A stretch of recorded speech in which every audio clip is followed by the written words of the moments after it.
up, everyone? Woohoo! That's right. We are back for more Skeptic and Ranting fun. I hope that you are all doing fantastic as we talk about end times are coming before the end of which year?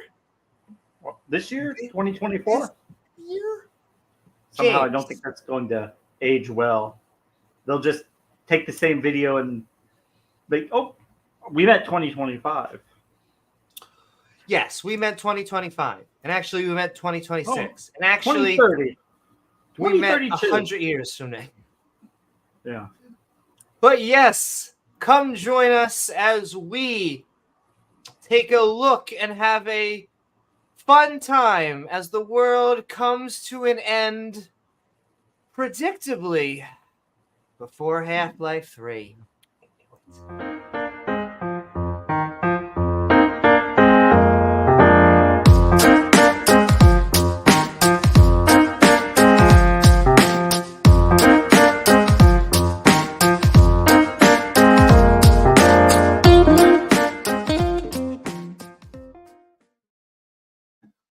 Woohoo! And I know that joke doesn't mean anything to James, but it makes me so happy.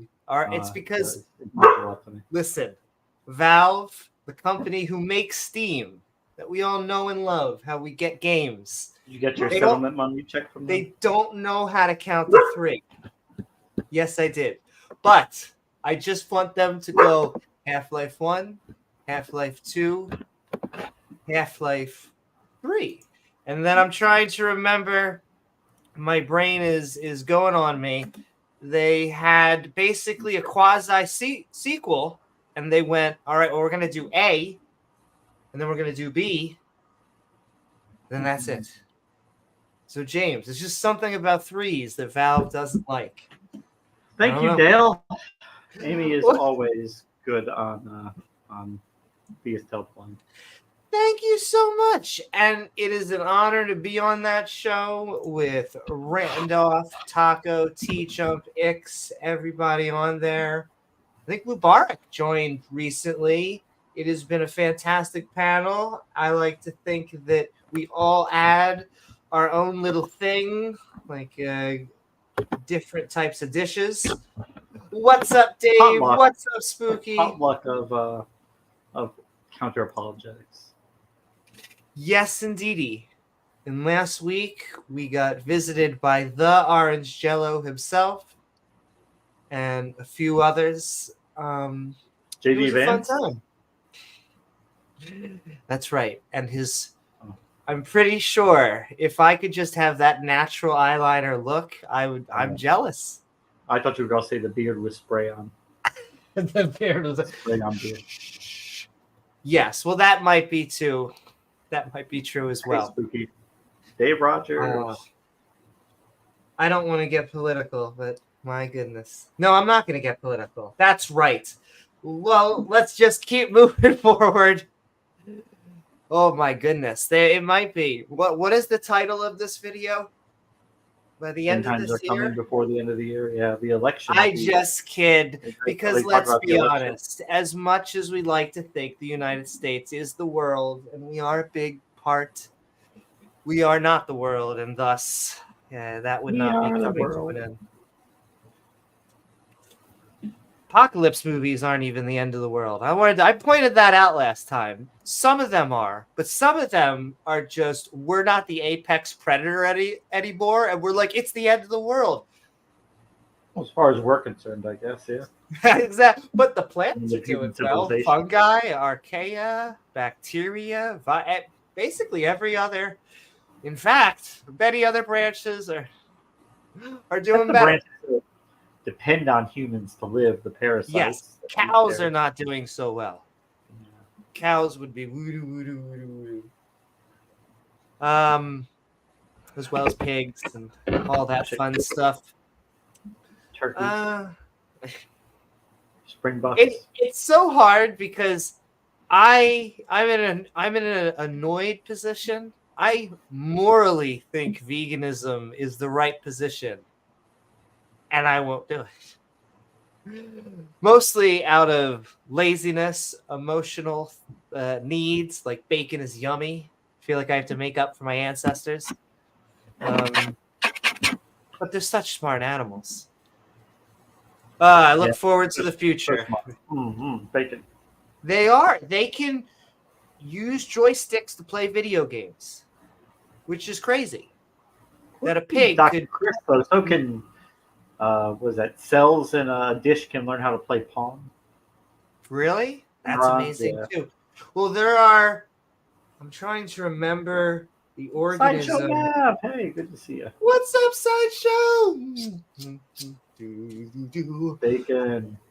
But there was a should have evolved for their meat not to taste so damn good, and Amy wouldn't be killing them by the fistful.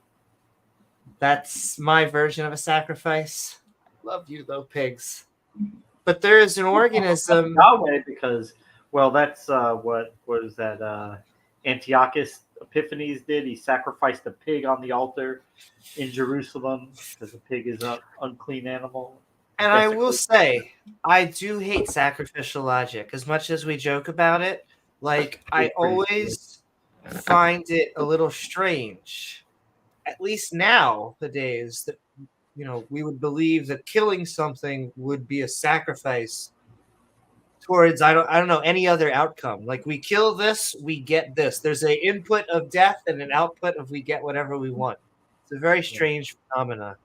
I understand why they used to believe it because they didn't maybe have good scientific methodologies, but now was wrong. Hi, Ryder. I just honestly feel I'm so happy to hear everyone. Yes. Oh, I remember this. I'm going to say this before I forget because I was learning more about biology. There was an experiment where they. Oh, hold on, everybody. Amy is going to teach us about biology. Oh, I know. Biology. James. Amy is going to teach us biology, huh? Do you know what's anyway? What is an aardvark? It was something on the ark. That way we could have 6 aardvarks on the ark. The ark is such a silly thing. Once again, the Noah story. The Covenant or the Noah's Ark? They're both pretty silly, aren't they? Both. Yeah. The Ark of the Covenant just reminds me of the Shroud of Turin. I don't understand why they try and make these in filmmaking, they're called MacGuffins. They're like objects that you just use to fill in the blank, and they're important because... Like the ring in Lord of the Rings. It's the object. Yes, actually the ring would be the MacGuffin. We could say that it's used in a well way, but yes, generally speaking, if you ever see a character that's holding a staff, there's an evildoer, boom, that staff's the MacGuffin. Multicellular organisms. I believe it was beer. They were able to make single-celled organisms under stress. They were able to manipulate them to become multicellular. And it's an example of maybe how the transition from single-cellular to multicellular life happened. Colony. It's a colony. That's what all it is. It's a colony. They were even having specialized, almost organ-like production in this, whatever we would like to call it. But yes, we are talking about end times are coming before the end of the year.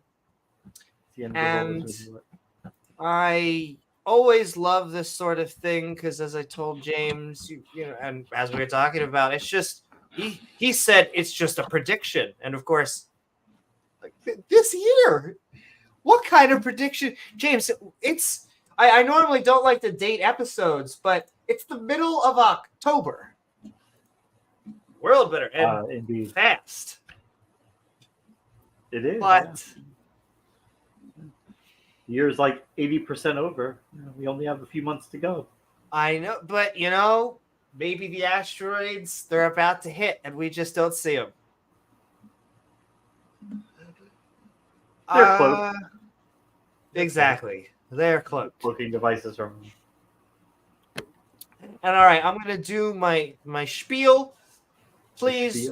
Yeah, that's right, everyone. Please don't forget to like, follow, subscribe, hit that bell icon to all so you can get reminders and join our live stream.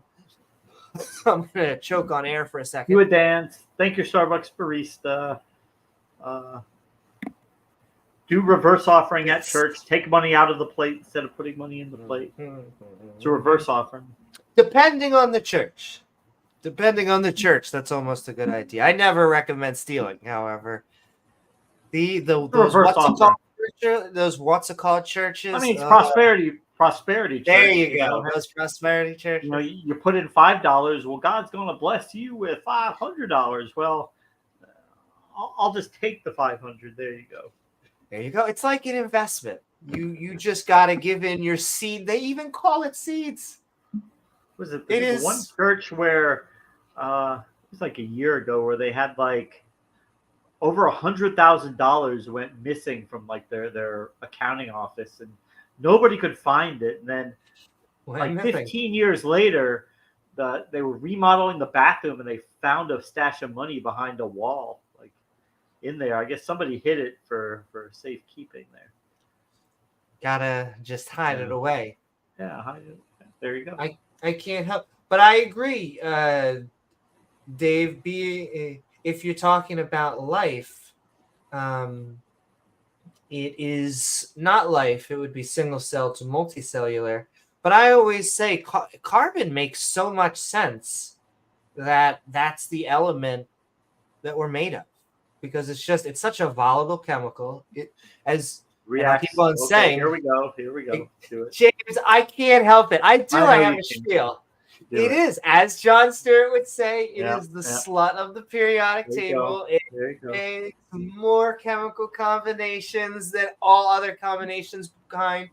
The only thing that gives it a competition, predictably, and it's far away competition, second and far away, nonetheless, it is silicone, which I think also makes sense. But which would not be as conducive for life as carbon, although it might work, but it wouldn't be as suitable as carbon. Exactly. And so, is it possible there can be silicone-based life? Maybe. We might find out soon. Nonetheless, it just makes sense why we are made out of carbon and liquid water, because liquid water is also another fantastic chemical. It's able to mix a solvent. Thank you. Is thus chemical combinations are able to happen.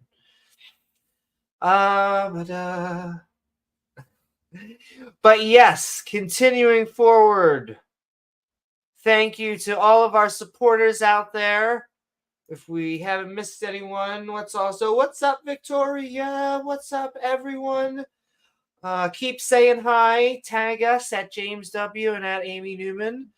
It makes it easier for us to see things and highlight. Are you familiar, Amy, with Steven Anderson, pastor? That sounds extremely familiar. He's the pastor of a church in Tempe, Arizona. He's the one who's credited largely with starting the new independent fundamental Baptist movement, which is a collection of Baptist churches that are uber fundamental and hardcore with the Baptist line of theology. That's like no hierarchy above the church level. All the churches are completely autonomous. They do whatever they want.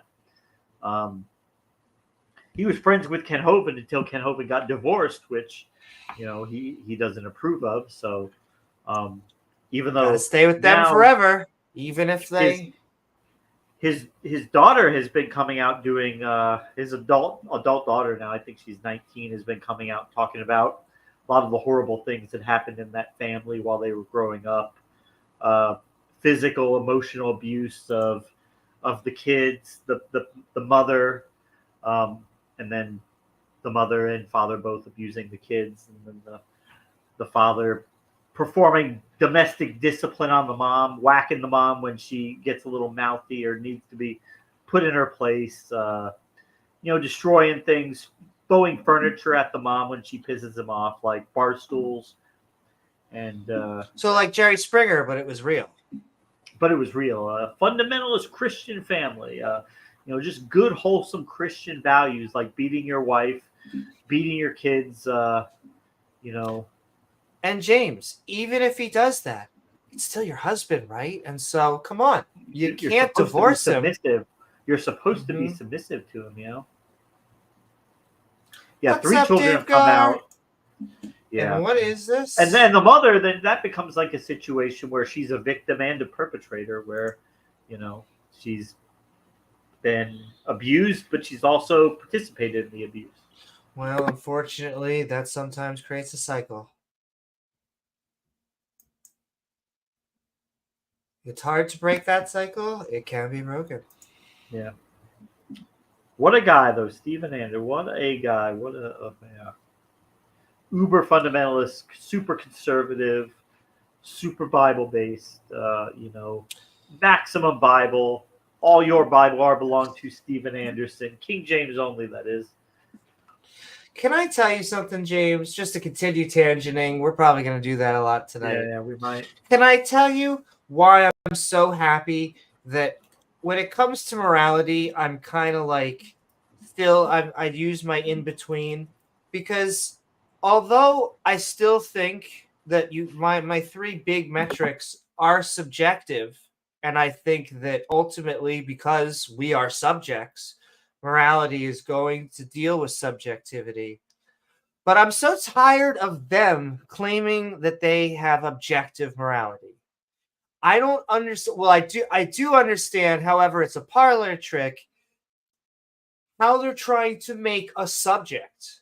Literally, when I say a guy, because it's a guy in the Abrahamic religions. I know they're like, but it's not a guy, like, people walking around. I know, but it's a him and a father. So, and when I bring up examples of them drowning children, I ask them each time we talk about morality, just give me an objective moral. Like, I know that you don't accept, they never accept my objective metrics, which it's his planet. God makes the rules. He can kill people if he wants to. His way or the highway. And by highway, he means he's going to torture you forever. Oh, of course. God, he has a covenant with Israel. He cares about Israel and the Jews in the Middle East. He wants them to be prosperous so that they can all die, and he can torture them forever. Yes, that's James, as any objectively moral God would do. And so this is what I mean. So, of course, God looked at like the Holocaust in Nazi Germany and the horrible abuses and murders that went on in those camps. And, he was horrified by it. But, go figure, a Jewish person shot dead in one of those camps would wake up in a much, much, much worse place. After he got to meet God, he might go back and say, you know what, the SS weren't all that bad after all compared to this guy. Well, he didn't come down and stop it. Or at least if he did, it seemed to take lots of human suffering from other countries and years to actually end it. So he seemed to have liked, having that war going on for a little while. He was okay with it. Well, with Moses and the Pharaoh, he could have made the Pharaoh release him right away, but, he was having fun. He was fucking around, he was doing his plagues, doing his thing. Raining down death and suffering on the people of Egypt. What are you going to do? He's God.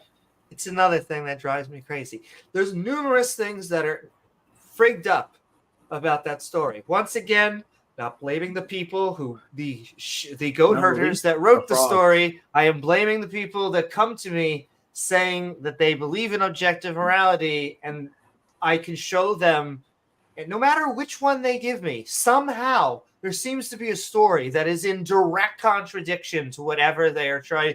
It doesn't matter if it's murder, doesn't matter if it's rape, doesn't even matter if it's abortion. All of these seem just fine, depending on the situation in the Bible.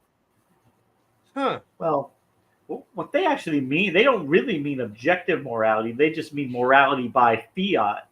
Because if it was objective, it would be like we could like God could explain to us why, and we would have to agree with him. Okay, it's objectively moral to kill gay people, or it's objectively moral to go into a place where there's people that live and massacre them so you can have the land. That's objectively moral. But they don't do that. They just tell, well, he says it's okay. And if you don't like that, well, where's the complaint department? Not only do they no longer listen to their guide, their book, but I love my favorite thing. Hold on, a kitty wants to be like. Oh, she's. By the way, I've got a kitty here. That's right, ladies and gentlemen, and everything in between. We have Gizmo. Gizmo is back. Producer is back in action. That's right. Hiding under the bed. And speaking of producer being back in action, that's just a fantastic segue.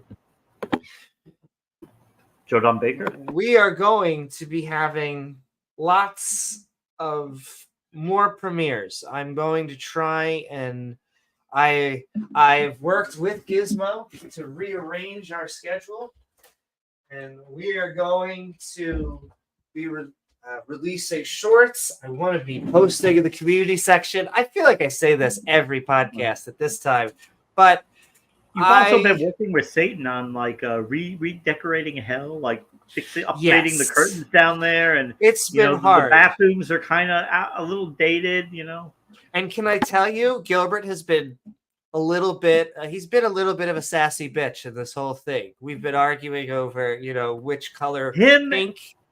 Him and Christopher Hitchens, that guy, yes. He is over the top. He is too much down there. It is. And between, all of us down there, it gets hard to redecorate. And so you can imagine the hell that we've been going through. Oh, my goodness. Anyway, so yes, look forward to hopefully more content and more fun. Because it just feels, James, it feels so good to be back on and doing our thing. It's good to be back in the saddle. That's right. What's up, Sinister Porpoise? What's up, davegar? Sending so much love to all of you. Sending so much love. What's up, Sandals? I broke the cycle, or maybe just the chains when I went cycling. I thought... Sending so much love, Sandals, and my objective moral is that shall not use a semicolon before an else statement if thou shalt program in Pascal. That's probably a good idea. Is Pascal a programming language? Yes, not only that, but semicolons, not universal in every programming language, but for a good handful. That's how you're going to end your statements, with a semicolon. Not in every line, but if you do it, if you don't have it, and it's supposed to have it, the entire program on most higher level languages. Where do I have that? On most lower, on most more advanced languages will fail. There are some languages that will are more forgiving, but oftentimes you're going to make the program explode if you don't. But that's half the fun of programming. It's a little bit. It's like a virtual engineering. Is you basically break it by trying something new, then you fix it, then you move on to something else by breaking it, and then you fix it, and then eventually you got a program on your hand. And then hopefully in second iterations you actually know what you're doing. That's what beta testing is for. Yes, it is. And all right. Well, you're right, davegar. That's right. davegar's a Mystery Science Theater fan. He knows. Talk about Final Justice, the classic '80s Jordan Baker movie. And I love Mystery Science Theater. I feel like, and maybe this is giving both of us too much credit, but I feel like we are the anti-religious version of Mystery Science Theater. Our job here is Doing to our put best on. anyway. That's right. Put on something ridiculous, and instead of crying, we laugh, because those are our two options: laugh or cry. I mean, if it wasn't so sad, it would be funny that people believe this stuff. Indeed. And it also kills me, and this is a night of tangents, and I have it down there in the hashtags because Gizmo pointed it out to me, but theists often get a little upset, but it is an apocalyptic death cult, right? Right? We are celebrating the end of the world and everyone dying. Essentially, that's a big part of it, yeah.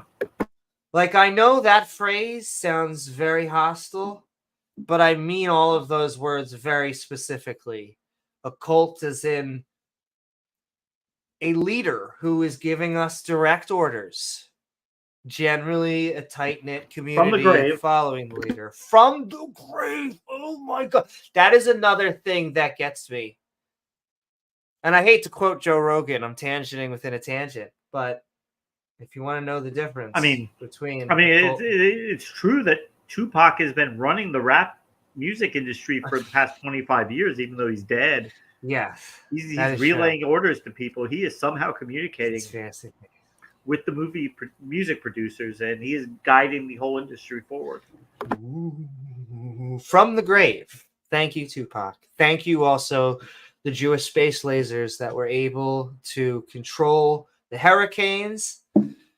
It's amazing that we can, I guess, do this. I didn't know. Actually, it was Tupac who sent in the information that got P. Diddy arrested. Yes. See, it's all connected. Now, I have to ask you about this because I'm sure you probably signed an NDA. I'm sure of it. You might not be able to say much. From Mossad, yes. I'm sure, these freak-offs, these 2 to 3 day sex orgies where everybody was high on drugs, meth, coke, ketamine. They spent all days just having sex in big orgies. That they needed like 3 days on IV fluids to recover. So how many of those did you participate in with P. Diddy? I want to say 69, but only because I wanted to say that. Giggity. And then you found out that he was bringing kids there, and you're like, okay, none of this, no more for me. I'm done. And then I'm like, no. No. This is too much. You can't pay me enough for that.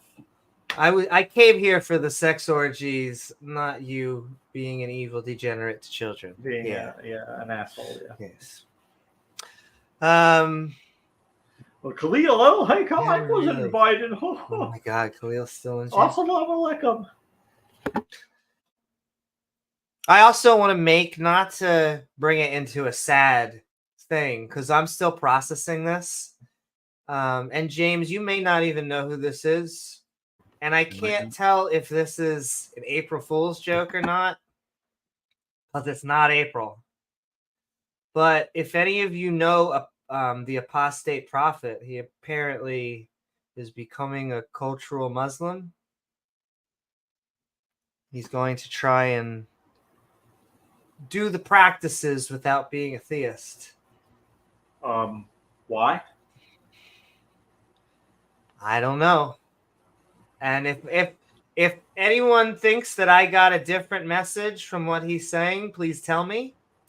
I wish him the best. As he's not a theist. It's sounds like Biddy Buddha. And she went off on her ritual agnostic phase. Oh, yeah. And look, I don't know how people are raised. That's what I was thinking about this morning. Like, how was I raised? And I played as much Pokemon Red and Blue in synagogue as I read from the Torah. And so I guess my religious upbringing, I'm sure the rabbi didn't want that, but I'm just saying that I guess I have different memories of how I remember religion growing up, and comfort zones and going through the motions is, I think, kind of the gist of what was being said there. I don't know.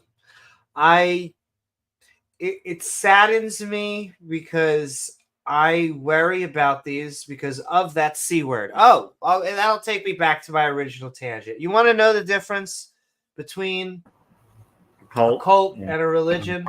Well, in a religion, the leader knows that he's full of it. In a cult, that guy's dead. Oh, I got it backwards. Hey, you want to know? Let me try that again. I got it completely backwards. If you want, in a cult, the leader knows he's full of shit. In a religion, that guy's dead. There we go. I'm quoting someone, so I should try to get the quote correct. See, I was trying not to get political. And I'll say this with all the love in my heart. If you are a Trump voter, I don't hate you. I think that it's important that we come together in that way. But I'm most definitely going to cough again.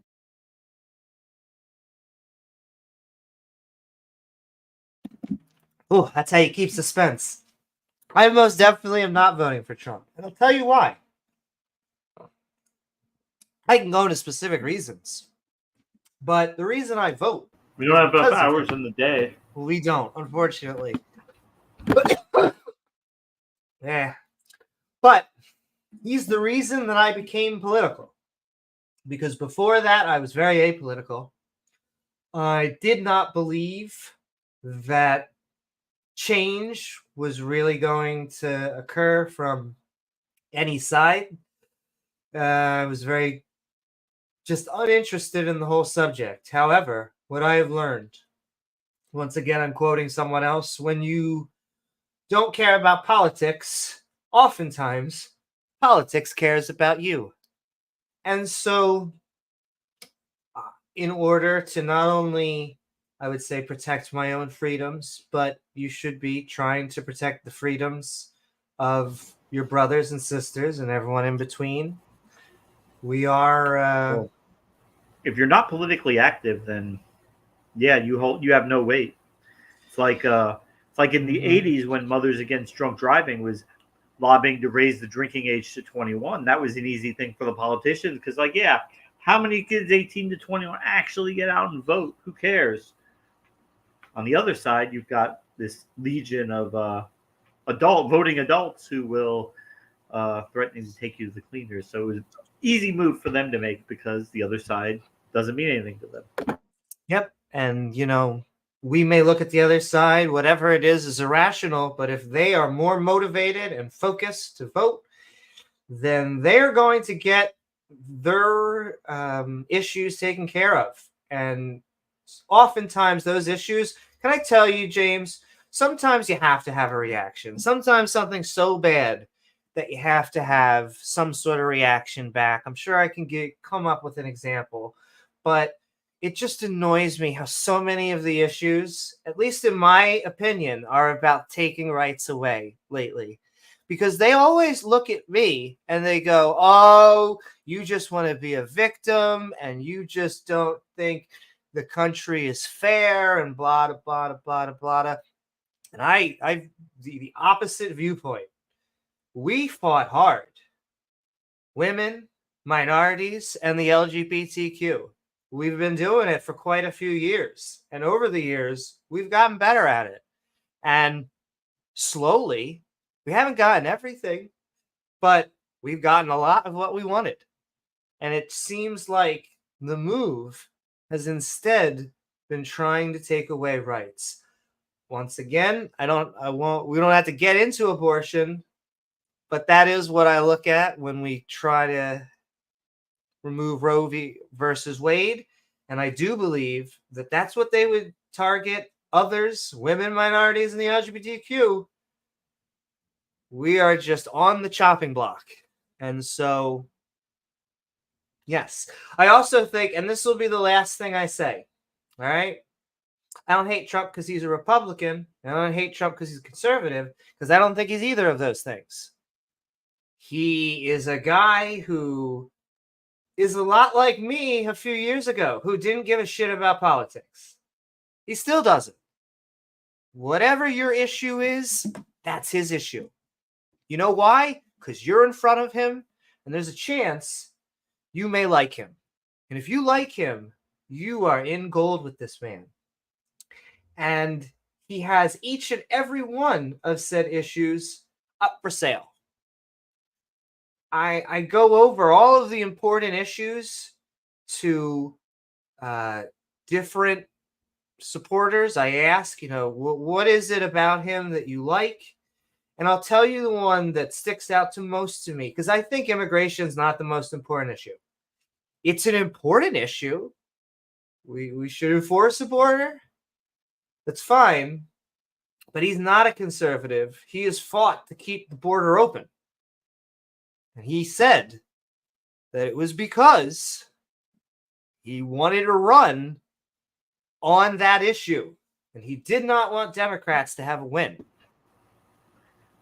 And so I don't know if I'd characterize it that way. I don't think I think there were legitimate reasons for him to oppose that bill, but I don't think it was just to keep the issue alive, so they have a reason to run. It was a war bill that got transformed into a border bill because of Republicans. Republicans wrote all of the border legislation, and then when Trump rejected, it would have increased border security, and it would have stopped the flow of fentanyl coming through.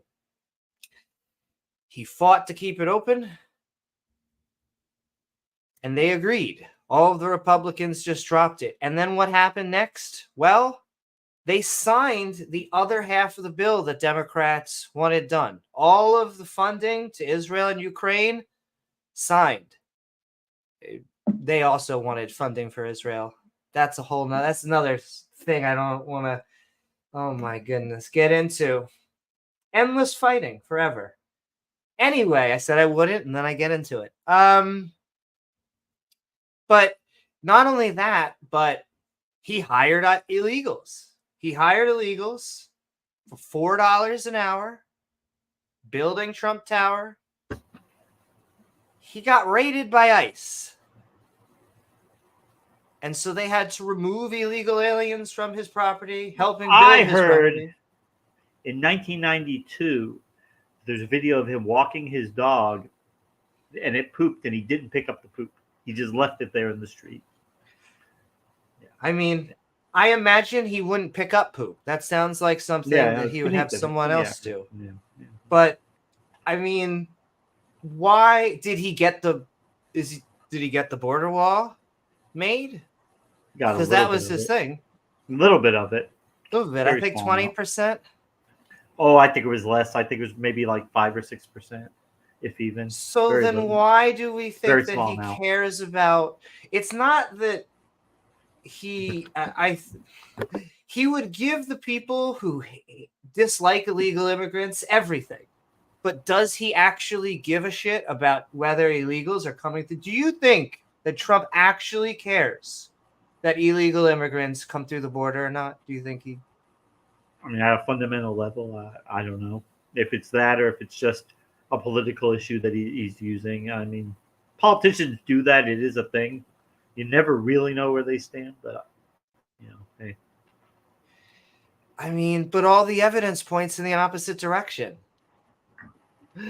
Like, I get it. You're saying that it was from years ago. So it's like he can go through and you could go through the tax code and say, I would kill this deduction, but you're still taking well, yeah, it's there. I'm going to take it, but I don't think it should be there in the future. I think that deduction should be eliminated or phased out. Sure. But this is what I believe Trump's actual view. And if a Trump supporter actually defended this view, I don't know if I'd agree, but I'd deal with it. He paid them $4 an hour because it's cheaper to hire illegal immigrants. And the reason that he hired illegal immigrants is because it's cheaper to hire illegal immigrants. And so, not to be redundant, but I wish that a Trump supporter would say, hey, we want more illegal immigrants in the country because they are cheaper labor. Because then we can have a conversation. But don't talk about the border or Kamala not closing the border when they tried to do it. Say you want illegals, and then say you want them because they're cheaper labor. And then I think you would be defending his actual views. You're taking like a purist stance that very few politicians actually take. I mean, it's the equivalent of like saying, like, oh yeah, well you guys think global warming is bad, but you fly in a private jet. Okay, well, the amount of carbon from one person flying in a private jet is so minimal compared to the total expenditure. It's like, well, yeah, but you should be doing everything in your power to reduce carbon emissions. Well, I mean, go fly a kite. That's not really the driver of carbon emissions is rich people, celebrities, and executives flying on private Answer planes. me this. Why do you think he hired illegal immigrants? Because they were there. Just there? Yeah, they were there. Random? He could. Yeah. It didn't have to do with the fact that he paid them less than minimum wage? They were there. They took the jobs. I don't know. You say like he imported them just to work in his property? I doubt it. But no, but he hired illegals. So if you hire illegals, it just gives one the impression that you like illegals. Does that make sense? You're willing to take advantage of them while they're here. Yeah. And so once again, I am almost, because I think the border thing is way blown out of proportion. They say we're being invaded and all these things when generally it's been fairly steady. It's civilians. It's just not the situation that I think they try and make it out to be. Nonetheless, I still think that is his actual position. I think he's a New Yorker. I think he shares more in line with the business type, which I think you'd agree with, and less with like, oh my goodness, I don't want people coming through the border, because he doesn't live near the border. It does. I don't know. I guess we can eventually get off the subject. It's just, I don't think that he has any actual views except for maybe like a minuscule one or two for tax codes where he can benefit. But other than that, I think he just plays the crowd. He just says, what do you guys like? Oh, you guys think the border should be stronger? There we go. I'm going to build a wall. Oh, I'm going to make Mexico build a wall. They're going to pay for it. You like that? You do like that. I'm going to say that over and over. Fuck. I mean, that is basically, I think, that's the just process. Politics. You know, you gotta drive your base. You gotta get your base out. You've gotta. But see, I disagree. Liberals really do like liberal things, and conservatives really do like conservative things. That's where he's different. He's not a conservative, so he doesn't. Well, the Bible's not a traditional conservative, establishment conservative. Or I don't know what would be because. I'm trying to think what would be conservative about him, except for the billionaire thing. Well, in general, just the idea of decreased government regulation, I guess you could say, of more promotion of free markets, the taxes stuff. Yeah, but he wants to put tariffs on things. Well, that's where he's not like a traditional conservative. They would say that they would recoil to that. That's where he's more of a populist line. And that's where I would say he's not a conservative because he's okay with abortion. He's not a conservative in the he doesn't George care W. about Bush religious things. He doesn't think America's great. Tell me something besides the tax stuff that he is there any, and I know I guess we're getting into tangents, but like we are. I do believe that he is just a New York con man who he's selling them whatever they want to hear. And I get you're saying that's a politician, but it doesn't matter if it's conservative or liberal. He just wants people to like him. He is very concerned about that. He's very vain in that regard. He wants, he wants he wants to be held in high regard. He wants to be regarded as a winner, the best. And I hate that type of language. I shouldn't use hate. That was the only word my mom said, and here I'm saying, but I think his dad should have hugged him more, but now I'm becoming a psychologist. Yeah, I guess we'll to be continued, because we will see in the coming weeks. What's up, Big Bad Mama? What's up, John Lovell? What's up, everybody? I hope you're having a good time. Say hi to us. We'll say hi to you. Is Praying still doing stuff? It's so terrible. I can't help it. Big Bad Mama every time now. There have been a few channels that have been taking a back burner, but I'm excited because we've been making. We're back. I've been making pockets time. We're back. We're gonna make this work. We are speaking. Speaking of which, we are Skeptic and Ranting on End Times are coming before the end of this year. This podcast apparently. He does stuff every night. That's funny. Well, sending love to praise. 72 years old. Hey, more power to him. The hard part is we used to do such late night podcasts, and I want to figure out how to do more. I mean, if his wife's okay with it, Big Bad Mama, that's fine. There's nothing wrong with that. Yes, let's also send shout outs too, and then as long as you're there, Big Bad Mama, to annoy him and harass him every chance you get. Keep him in line. Yeah. You gotta at least show up once in a while just to let him know that Woohoo! Davegar, wonderful message. I cannot help but not only love this, highlight it, sending so much love to Davegar. Oh, James, I feel good. 10 Kamala dollars in Amy's girdle. Woohoo! Indeed. Oh, I'm all in. I like Kamala. I like Waltz. I think he's a good guy. But your vote matters. Please get your people to the polls, sending so much love out there. Once again, no matter who you're voting for, and I'll hold that up while I'm going to thumbs up. Woo! Thank you so much, Davegar.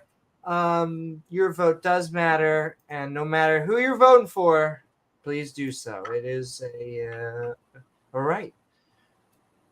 But all right. Keep on sending so much more love, like Davegar is sending here from Super Chats, and we'll highlight and dance and interact with them. Thank you so much, Davegar. And also, we have channel membership. You can do so by hitting that button and becoming an evolving badge member. Our badges evolve just over time, and it seems to trigger creationists. Evolution. Are you saying I'm a monkey? No. Yes. Well, we share a very recent common ancestor with monkeys. We are apes. And I asked someone the other day, why do we look so morphologically? Why do we look bone structure so similar? Well, there has to be an animal that is most similar to humans, and that just happens to be the chimpanzee, right? Exactly. But, I mean, so why did God pick the chimpanzee? Like, why was God like, we need something to look like a human, like 99%, but not quite human, but not quite be there? Yeah. A little bit off. Yeah, all the beautiful things God made. You can't give God the glory for His creation. Look at that and say, "Wow, God, you're so smart. You're so good, God. I love you so much, God. You really drowned those babies, God. You really." Yeah, you defeat your enemies who are infinitely weaker than you are, but you kick their ass, God. You drowned them well. Good job, God.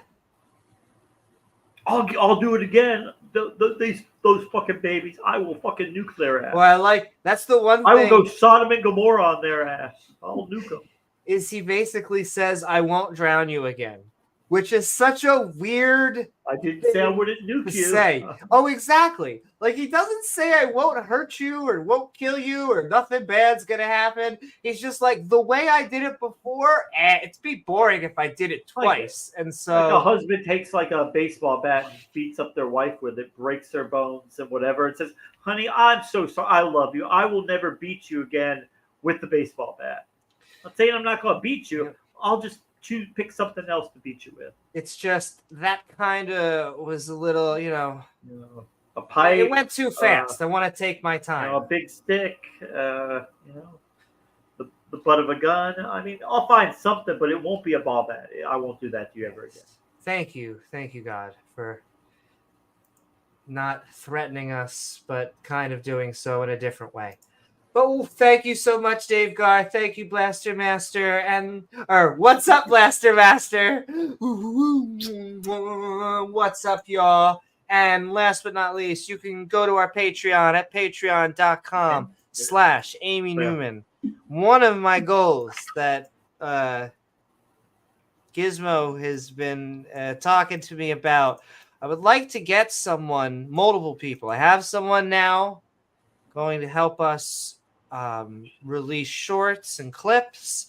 I would like to get someone who is just about focusing on channel membership and Patreon events and different gifts and giveaways that we can give. I want to get a assistant for James and myself. I want to expand so that we actually I want to get a scheduler. I seriously want to get someone that helps us plan out events and plans out episodes, and just because I want us to have a lot more fun. But enough of the things that are in the future. Let's get ready to, in a minute, talk about something that's probably not going to happen. It's 3 months, James. October, November, December. Yeah. It's okay. End times are coming before the end of this year. I'm going to be right back, but James, I'm handing it over to you. We're going to have, for the end of the year, I don't know if most of you guys probably aren't aware of this, but there's been significant movement in the UAP UFO field over the past few weeks. It's actually, a lot has been happening. There's more congressional hearings coming up next month. A really active time for that, which before that had been kind of quiet for a while, but now that's kicked up again. So we'll see what happens in November at these new hearings that are coming up. Yeah, new whistleblowers coming forward.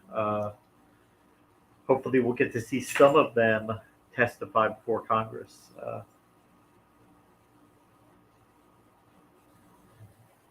Of course, if you're a skeptic, you don't think any of it's real. If you're open to it, well, hey, at least see what they've got to say. It is might not be a home run, but it'll be something. It'll be interesting anyway. See where they go with that. But yeah, it's October. We got Halloween coming up. Amy usually likes to do a show for Halloween because you all like to see her dress up. Who wouldn't? Everybody loves to see Amy dressed up for Halloween, so I'm sure she'll do something like that. And then we got, of course, the holiday season, Thanksgiving, where we give thanks to God for all the hard work we did, and we give Him the credit for it. And then we got Christmas coming up, where we celebrate the incarnation of Jesus into the Virgin Mary. And we go out and do our duty to capitalism and max out our credit cards and buy people stuff that we can't afford to buy them because capitalism. Yeah.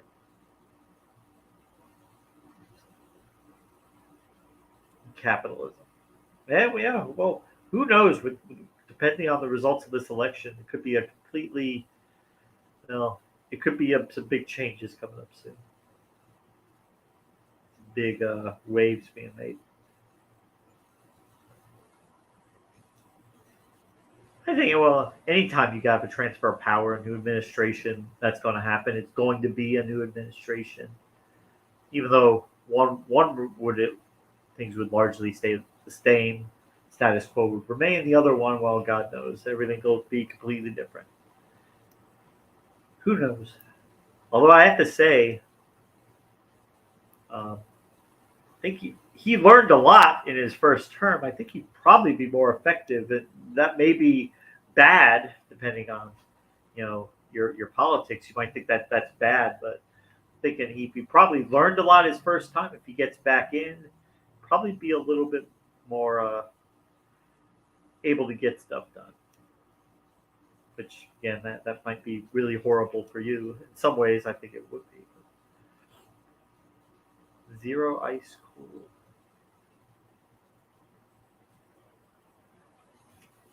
God is cool. Yeah, I mean, well, according to himself, where he's the only judge of that, then yeah, I guess he is. It's like when people talk about the holiness of God, like the holiness of God, like he wrote all the rules. He defined himself as holy. So yeah, he just defined his nature as holy, and then, marvels at how holy he is.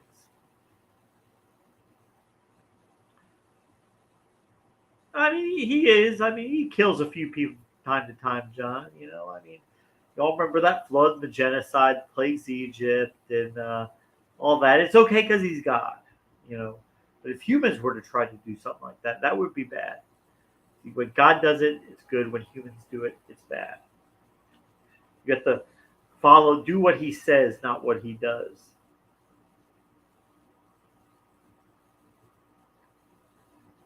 So I just going to church a few times lately, and just to listen to listening to the songs they sing. It's like they keep recounting the hits, all the stuff he used to do. Like he used to do this, he used to do that, he used to do this, he used to do that. It's like on the phone, Junkyard Willie telling the guy that he used to be a drill sergeant. You step foot in my office, I'll make you do 100 push-ups. He's like, you think I care what you used to be? It's like, oh yeah, Amy, he brought down the walls of Jericho. Remember that time? He brought the walls down. Remember that time in Sodom where he killed all those gay people? Ha ha ha. He did that. Remember that time he flooded the world and killed? Yeah. Don't hate me. I have to just because I was listening. What'd you listen to? But, and I don't mean to go political again. Go do it. But he was president for 4 years. Yeah. Don't you think if he had access to if aliens were real, he would have said? I don't know. It depends on what they're told and how high up the chain that goes. So he hears things and he goes, oh, this is something I can't say. Me as Donald Trump, I need to hold this in for the good of the country and not tell anyone. That's possible, but I mean, even Barack Obama has came out and said that there are these things up there and we don't know what they are. I know. It's not about Barack Obama. It's not about any other politician ever in history. It literally is only about this guy because I don't want him to be more effective. I don't think you talk about. I mean, unfortunately, you're always better at something the second time around, and that may be bad from your standpoint. Well, yes, because he did a lot of dumb things, and he did a lot of petty things, and there were a bunch of semi-reasonable people that allowed him to be a normal human, asterisk, during that administration. There probably won't be people there, and it'll go all into the conspiracy theorists, all into the far right. Well, he had a lot of people in his administration that were working against his policies, and that were frustrating and thwarting the things he was trying to do. All three branches of government at one point.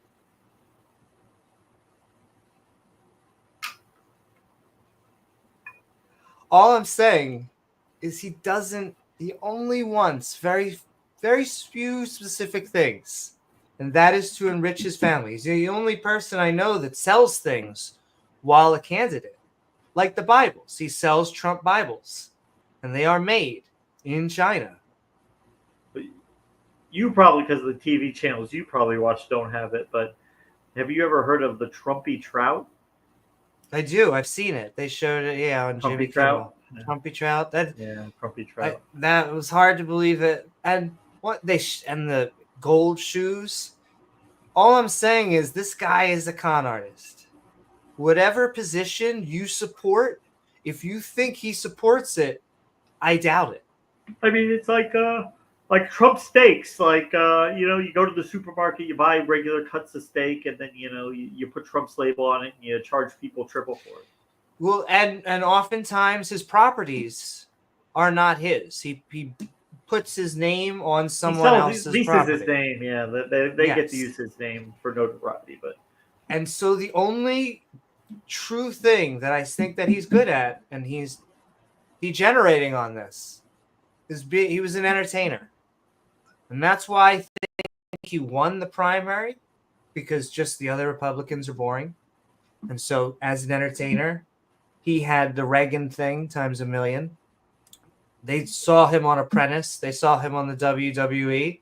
But I'll continue to say, he's not going to do anything positive for the majority of Americans. Well, and I get... Oh, no. He was a break from, like, the traditionalist conservative Republican politicians that existed before. Sure, because he's not a conservative. He just said, well, I guess I couldn't win it as this one. Let me try over here. And he just went over here, and he's like, what do you guys like? And they're like, we like blah, blah, blah, blah, blah. Like, cool. I guess I'll like that now. And he doesn't actually. I don't know what the... Like, I can't think of an actual thing. Like... Well, I mean, Bill Clinton, when he was the master of that, like... And he was an effective president in many ways, but, like, he didn't really care about it or take any position on anything. He just looked at the polls, and whatever the polls said, he did. It didn't matter. Whatever position was popular at the moment, he would take that position. He was never going to buck or fight or push back against a majority on anything. But Trump just absorbs. He just listens to what you say, and he generally just says it back to you.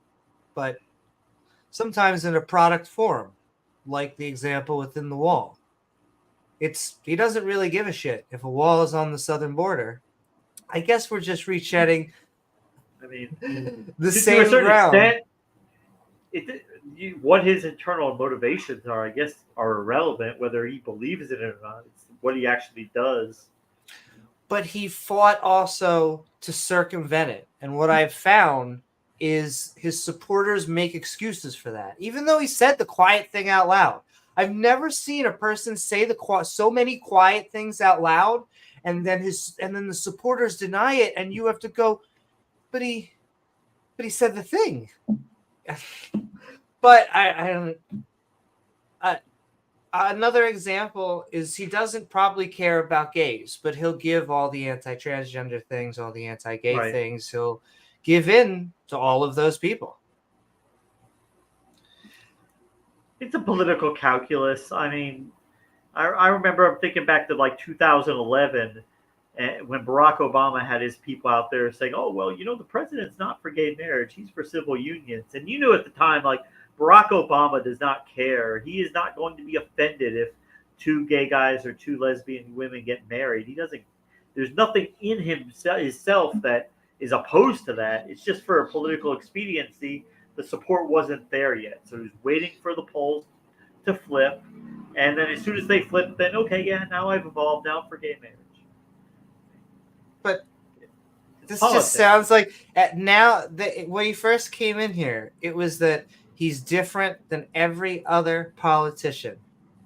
He's not a politician. And now, when I bring up that he is a pathological liar, he lies about dumb things. Do you remember him drawing on a weather map? Yeah. Don't you think that's crazy?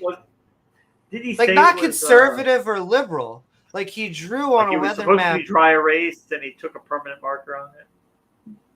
Yeah, like he was saying that it was going to hit a county that it wasn't predicted to hit, and so he drew on it with a Sharpie as if that was the original weather map, and he thought that people were going to buy that, I guess. I don't remember him throwing paper towels to the people in Puerto Rico.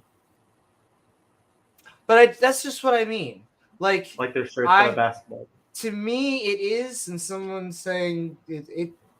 I do believe that he is just for, I don't know, craziness and chaos. Yeah, that's true, Blaster. That's like his bleach line. Drink bleach to kill COVID. I don't know. I understand that, Kamala is a moderate liberal, though they call her a Marxist. And I always say, you guys, that's bad. But you guys think that's good marketing, but you guys have been saying that for 50 years. So when you call someone a Marxist, the left goes, wait, that's a liberal? Oh, we should check this person out. But whatever. She's a moderate liberal, and so there probably won't be drastic change. However, she's a sane, normal human being, like the vast majority of politicians. And so that is why I do want to vote for her, is that I know what her actual views are and how she's probably going to treat situations, and we will have 4 years of calmness as we have been having. Being pretty vague about a lot of things, but that's the playbook now. They don't say much. Let the media run the campaign for them. Don't because the more you say, you can only say something wrong. The media is just going to run the campaign for you. Might as well just say as little as possible. I mean, that's his concept of a plan. He never really answers questions.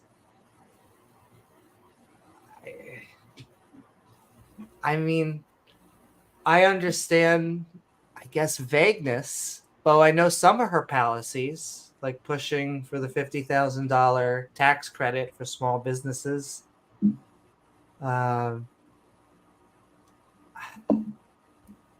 don't know. No tax on tips.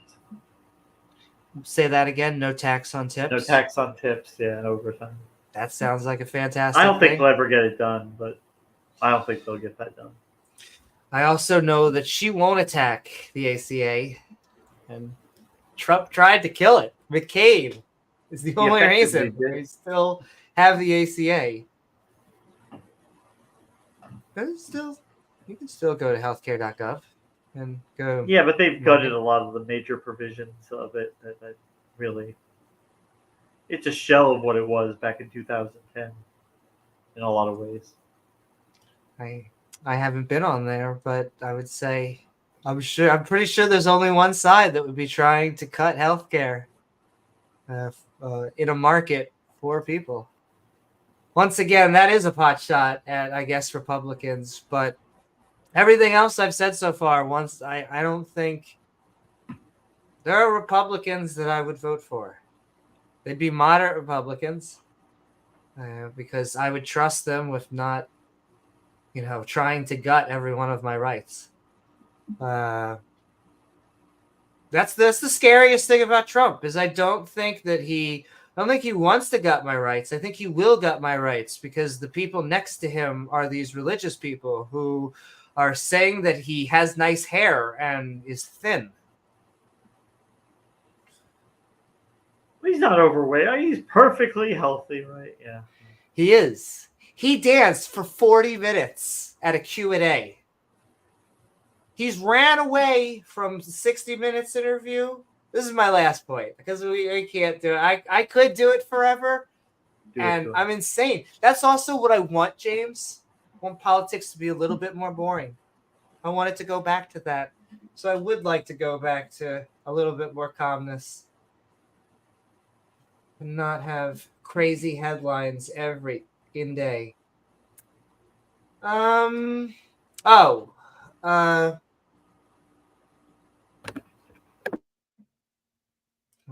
see. Also, what's up to Freak? All right. let's just because, like I said, I probably could go on. She's the vice president, and once again, I go back to they at least tried to get that. She's also Kamala has broken more Senate ties than anyone in history. No other vice president has broken that many ties. She also has experience. This is the I keep on. This will be because I forgot mine. It's 50-50 now, so yeah, that's party line vote.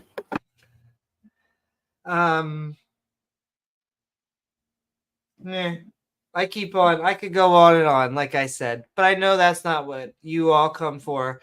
We came here to roast religion. Let's have some fun. Chew bubblegum and eat toilet paper. We're out of toilet paper. Oh, I remembered it though. Damn it. Okay. You will give me TP. Yeah, I said I wouldn't. I'll remember it, and if someone makes political comments and I get back into a tangent like I always will, I'll bring it up. Let's go into some counter-apologetical fun. What's up, Shane Billowitz? Sending so much fun. I like that religion transcends politics most of the time. I know that it sometimes leans right and atheists sometimes lean left, but there's really atheists. I should go more on Pine Creek's channel and try to win him over to T-Girls. Woo! You could be good luck with that. Blair White. I saw a picture of Blair White and Alex Jones. Oh my goodness, that made me have a good laugh. Well, you already know he's down with it. Oh, I do. He's definitely down with the T-Girl cloud because he has found pop-ups with T-Girls. There's porn pop-ups. Everybody gets them. Everybody gets them. Porn pop-ups. We all get them, exactly.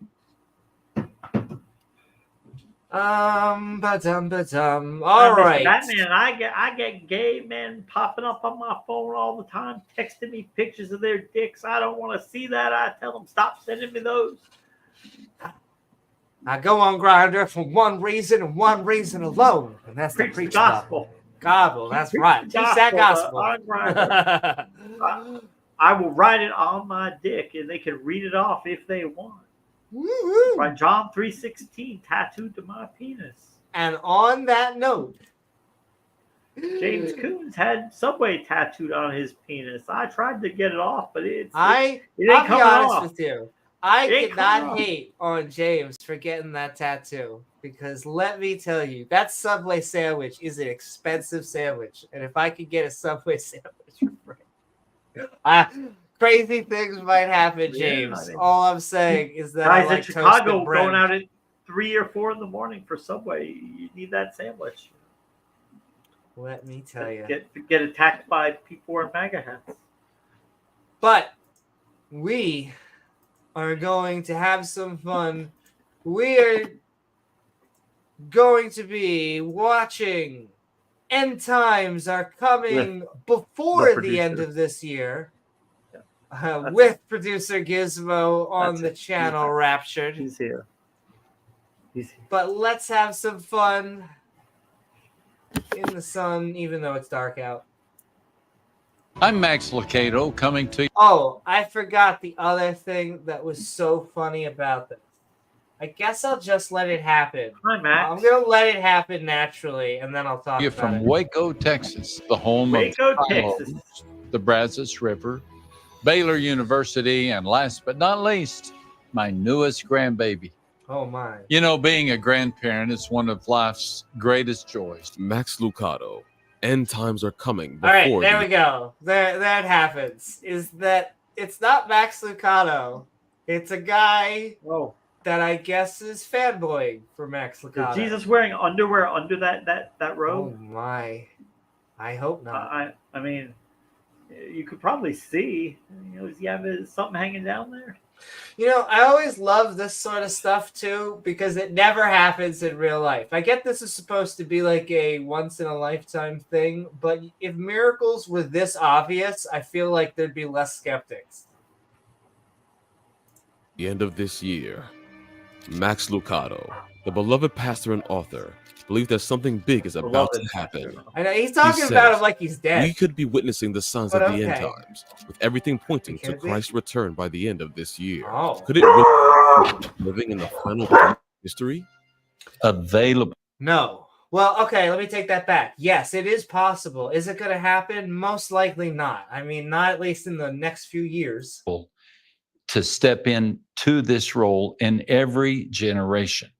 Now, after the rapture, Satan will do with this candidate what Satan did with Judas. Max Lucado paints a vivid picture of the world today, a place that feels increasingly chaotic and divided, from political unrest to economic downturn.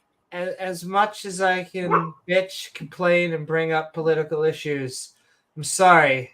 You know, there was like a time where one side of this country fought the other side of this country. So no, things get bad. And global conflicts. He sees these challenges not just as random events, but as indicators of something bigger happening. Wars are erupting in multiple regions, with tensions simmering. Oh yes, it's a new war, James. A war that just started happening. It's called the Middle East. Yes, in diverse places. In places that could easily escalate into even more dangerous situations. On top of that, I mean, there's growing social division. That is war. Okay. People seem more polarized than ever, often divided along political, cultural, or religious lines.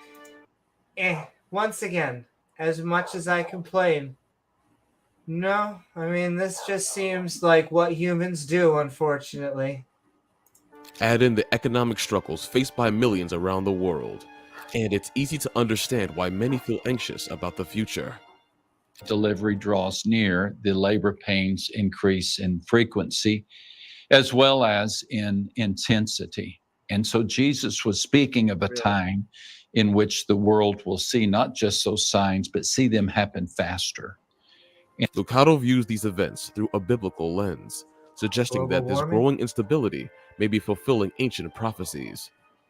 He refers to the wars, natural disasters, and societal... James, I know that you may have not have heard this, but there's actually something new. Have you ever heard of an earthquake or a volcano? I think I read about that one time. But okay, yeah, but I think they released them in the 2000s, and they've been hot ever since. And so this guy may have a point. Something about Sharknado? Exactly. Breakdowns as the labor pains Jesus mentioned in Matthew chapter 24, signs that the world is heading towards a climatic event. He believes that the chaos we see today is part of a divine timeline, moving us closer to what the Bible calls the end times. Saying that for 2,000 While years. some may view this perspective with skepticism, Lucado's faith leads him to see these troubling events as a confirmation of what Scripture has foretold for centuries. Yes, wars happen, therefore end times go. Next birthday is going to require 70 candles on the cake, and I don't think they make... Can I just say it's weird to imagine you're going to celebrate your birthday after the end of the world, but hey, we'll just continue. Cake's that big, and so I'm a little worried about that. As you get older, I don't know if this is true for everybody. Max Lucado's latest book, What Happens Next, was born out of his deep curiosity about... What happens next is we go to Chili's, and we get a decent meal as long as we have a coupon. Life, death, and the future. Questions that seem more pressing to him as he nears his 70th birthday. He shares openly that... I love that. He's getting older. He gets to probably retire, do whatever he wants. He imagines future birthdays, and they're just sitting out here, again, sending out this clickbait. But James, it's this year. It's the end of the world. And guess what? Just like you said earlier, if it's not, it's probably next year. As he's gotten older, his thoughts have naturally turned towards what happens after this life. It is not just a matter of faith for him anymore. It's personal. He's watched many Tight. friends pass It's away, personal. and with each passing year, he finds himself more I'm intrigued by sorry. what's next. This curiosity, coupled with the increasing chaos in the world, pushed him to dive deeper into biblical prophecy. Max Lucado's interpretation of biblical I'm sorry. I feel bad that your friends died. I don't see any connection between them dying and the end of the world. prophecy revolves around Jesus' teachings in Matthew 24, where he described a series of signs that would signal the approach of the end times. Lucado sees these prophecies as incredibly relevant to our world today. Jesus referred to these signs, wars, natural disasters, and societal upheavals because we have no context of history, or I would say We're just making it up. the weather. I don't know what to say with the other one. Okay. as Like labor maybe they pains. just made it up. Or maybe they just made it up. That you may be onto something there. Suggesting that as the end draws near, these events would increase in both frequency and intensity. This Yes, and once again, I mumbled global warming earlier, but this is just the great irony about, denying global warming. And then as natural disasters get more amplified because of more carbon dioxide, you just go, I think it's God.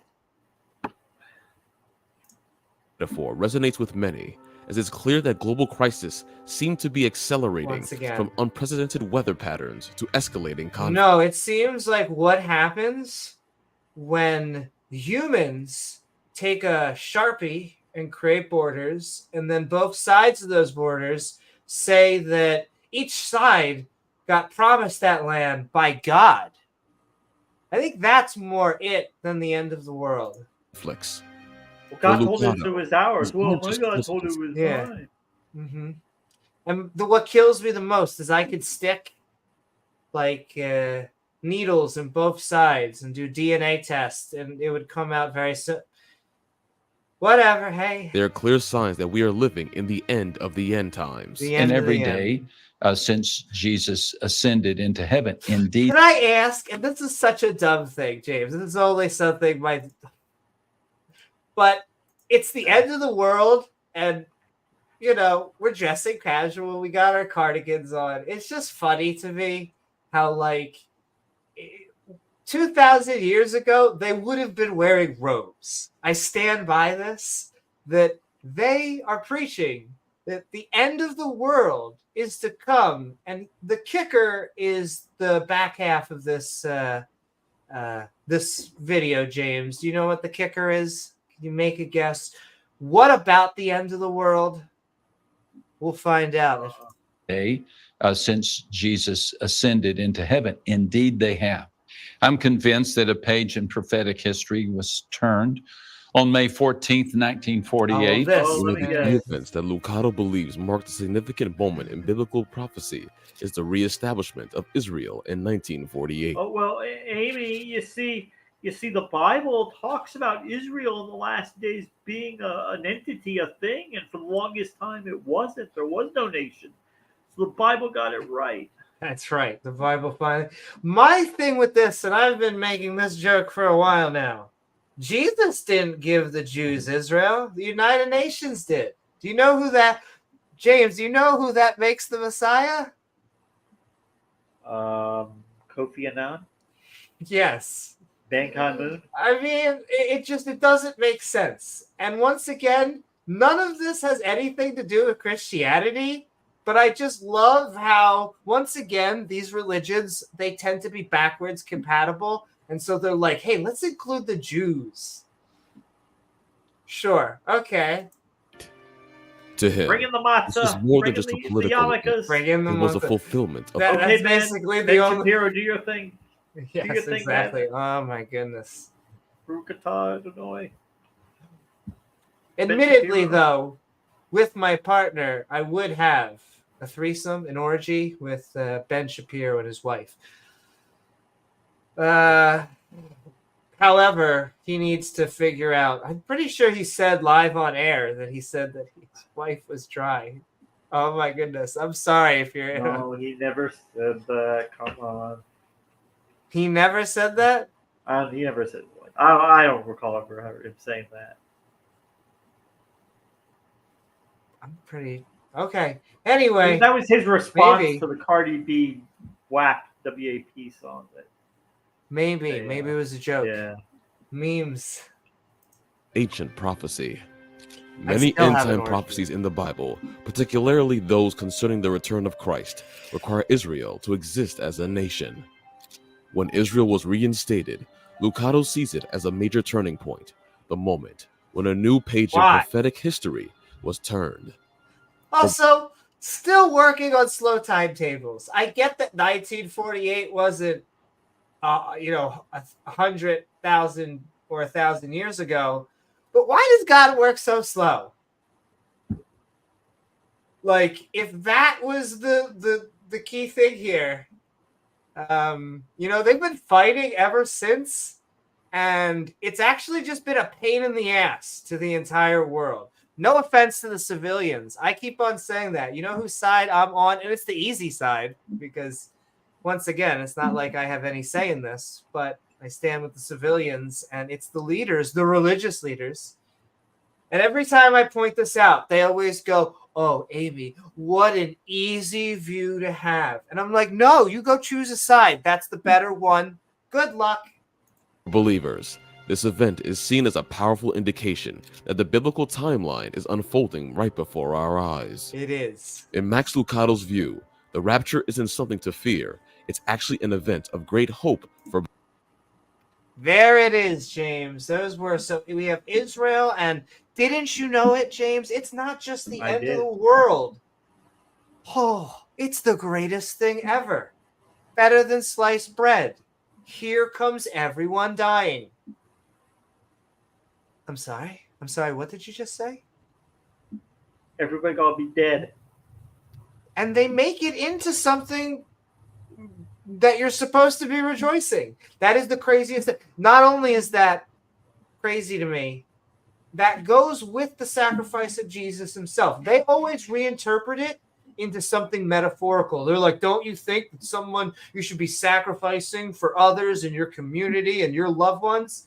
Yes, but that doesn't mean you should put a guy on a cross, staple him up there, and then use his blood as an undoing for a generational misgrieving from a God with his newborn children. We always picture them as adults, but they're like 10 minutes old. I'm only being slightly hyperbolic. I mean, and they didn't know good or evil. But yes, we need to kill my son because he was perfect. This all makes sense, James. And not only does it make sense, it's beautiful. Amen. Amen. Yeah, it's beautiful. Best thing ever. Exactly. What's up, Titan? Once again, if you're a Christian and you're hearing this and you're like, you're calling me in a death cult, do you hate me? And you look down on me and you think I'm stupid? No. You're most likely an amazing person. You contribute to society. You're not stupid. It has nothing to do with IQ. We disagree on one subject. And unfortunately, this one subject affects a lot within our lives. Believers, the rapture refers to the moment when Christ will return and take his followers with him, sparing them from the devastation I and love chaos. that. Once again, not to keep on pausing, but the body of Jesus just disappearing is the only body. Can you think of anyone else who just disappears wholesale, the whole thing? Boop, boop, boop, boop, boop. My goodness, you're talking about aliens. Right here. I don't get it. Why is it he's the only one who gets beamed up wholesale? He was not dead anymore. That's the whole shtick. Is he came back to life. And yet everyone else seems to have to die the traditional way. You have to get in the ground, your body has to wither away, your brain has to be no more, and then you go to heaven. I don't know. Doesn't it seem kind of weird that he's the only one? And once again, when do they offer that promise? They offer that. What's that? They're they're expecting it. It doesn't sound like anything that's off. They're acclimated. Well, and I think it makes sense to them not to say that it's special pleading, but because it's special pleading, they go, well, he's special. I mean, he's Jesus, and he's perfect, and he's not only the Son of God, he's God. Okay. But the only other time they offer that is right here, right now. And you know why they do that, James? Because this shit ain't gonna happen in a year. No, because they're promising in actual, you can see this in front of your eyes, not because maybe they consciously know that it's never going to happen, because I'm sure a lot of them actually believe this, but the people who make these prophecies and all this shit, what easy work you have to do to make such bold claims and then, I don't know, change the title when it doesn't happen before the end of next year. You might as well get maximum use out of it, right? Exactly. Chaos that will follow on Earth. Lucado emphasizes that while the world may feel like it's spinning out of control, believers can take comfort in the promise that they will be delivered from the worst of it. This isn't a message of doom, but one of hope, a reminder that God has a plan to protect those who have put their faith in him. There's another kicker. It's okay. The world may go to shit. Have faith in God, and he will protect you. Like a shield, James. Lucado encourages believers to stay spiritually prepared, like a glove, keeping their eyes on heaven without giving in to fear or panic. He points to biblical passages that speak of being watchful and hopeful, trusting in God's plan. He's got a plan. And I forget which comedian says it, but and here you are, thousands of years in, and you one-up God's plan. I'll tell you, James, who are we, right? Who are we to interfere with God? Sending so much love. Rather than letting the end times cause anxiety, Lucado urges Christians to view the rapture as a reunion with Christ and a reward for their faithfulness. This event, in his interpretation, is meant to be a comfort, assuring believers that the end of the world, remember, James, and when you have faith in him, you can find comfort in this. Despite the chaos around them, they will be safely in the presence of Christ. Max Lucado's understanding of the tribulation is that it will be a time of unparalleled suffering and global chaos following the rapture. Once the easy claim to make. You know why, James? Because it's not going to happen? Well, because there's always going to be shit going on. Because humans going to human. Because, hopefully, as the future goes on, we do make better societies. Are we ever going to have a utopia? Probably not. Why? Because of who we are as fleshy animals. And so we have some tribalism built into us. We try to work against us. But to say the world's going to end because bad shit's going on is not a good thesis. The church is taken up to heaven. The world will descend into a period of confusion and disaster, known as the tribulation. This is when the Antichrist. Oh, okay. That's like Coachella, and we may actually. All right, we're going to dance? We're going to get ready to dance? Oh, no. Okay, the Antichrist. Oh, this is us, James. I'm just kidding. Once again, we're just patting ourselves on the back for that one. A figure of immense evil will rise to power, deceiving many with false promises of peace and stability. Lucado interprets this as the ultimate test for humanity. Yeah, the Antichrist tends to be more our more famous celebrities and, our politicians and, anyone that we want to input. Because it's got to change because, of course, when the end of the world doesn't happen, you need a new Antichrist. And that must be a hard job interview. But, got to get shit done.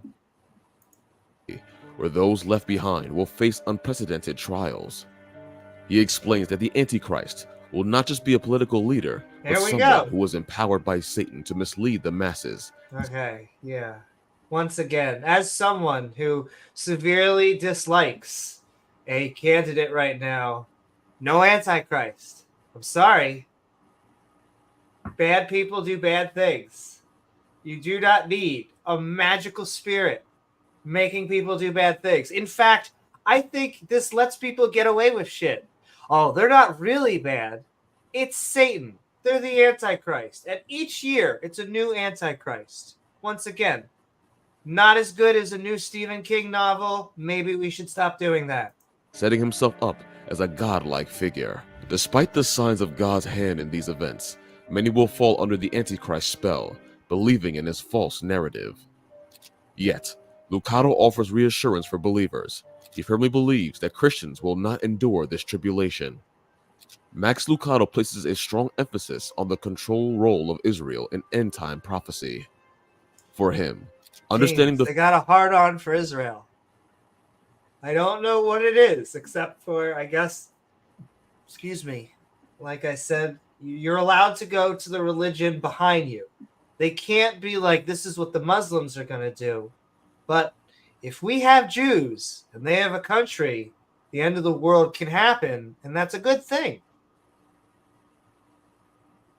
Okay, thanks. I'm going to walk this way on the other side of the bus now. the future of the world means keeping an eye on Israel. He believes that the nation of Israel holds a significant place in God's timeline, as many prophecies in the Bible revolve around the land and its people. I wonder why. James, do you think there's some reason that the Bible has Jewish prophecies in it? That's crazy. From the moment Israel was reestablished as a nation in 1948, Lucado sees a fulfillment of prophecy that shifted the world into the final stages of the biblical narrative. Oh, now it's shifting. The gears are turning. All right, it's taken. All right, I feel like if this was Uber Eats, we may have to call our driver, but all right. This moment, in his view, was a key indicator that the end times are not far off. As the Bible states that not that far off. The claim of this video is 3 months from now. The end time events required the existence of the nation of Israel. During the tribulation period, Lucado believes that God will raise up 144,000 Jewish evangelists. Oh my. Okay, once again, I won't hate, but James, and I'm not going to do a beard comparison. It's a little blurry here. But I mean, if this is what's about to happen, maybe it's not so bad. No, let's go forward. As described in the book of Revelation, these evangelists will be tasked with spreading the gospel across the world, especially to those who remain after the rapture. They will have a significant role in leading a massive spiritual revival during a time when the world is in chaos. This revival is expected to be unlike any before it, with countless people coming to faith despite the turmoil around them. Lucado sees this as a powerful moment of hope in the middle of a dark period, where even in the worst of times, God's grace and message of salvation will still be at work. After the tribulation, Lucado believes that the world will enter a period known as the millennium. James, this is another kicker. Here we go. And I guess this is the final kicker, which is, let our audience guess. Well, what do we think is going to happen in this millennium? I don't know, Amy. You tell us. Let's find out. As it's a time period that's never happened before. I don't think. Has it ever happened? Let's find out. 7th period and the 6th year period reign of Christ on earth. 1,000-year reign of Christ on earth. Oh yeah. Yeah, I think there was a period like that before. It was like a little dark, but it was aged well, right? I think so. Yeah, I think so. Yeah. During this time, Christ will establish his kingdom, and the world will experience a form of peace and justice that it has never known. Okay, why did he do that to begin with? Why is he like teasing and just letting like once again rapists, murderers, terrible things going on? And God's like, no, it's not my stage time. I have to write, I have to come out at the right time. I have to make an entrance. Oh, okay. This 1,000-year period is described as a time when Christ's authority will be fully recognized, and the earth You can't just do that now. will be free from the influences Oh, of evil. 3 months from now. I'm sorry. Lucado views this as a period of restoration where humanity will live in harmony under Christ's rule, reflecting the way the world was intended to be before the fall of man. Following the millennium, Lucado envisions the creation of Before the fall of man. So like 3 days into creation or whatever it was. I know it took him 6 days to make it, but however long it took him to make humans, that's how long it took basically for humans to mess up. And it's been ever since then, we've been having sin. Somehow, even with Jesus' sacrifice, there's still sin. Like, it never ends, James. Fun never ends. But that's okay. Jerusalem. New Jerusalem, a perfect, eternal home for believers. A perfect eternal home for believers, which is right now it's in control by Israel. It is having a lot of Jewish worshipers at it, but once Jesus comes down, they're going to know who's in control, James. That's it. We're waiting for him. He'll be here any day now, right?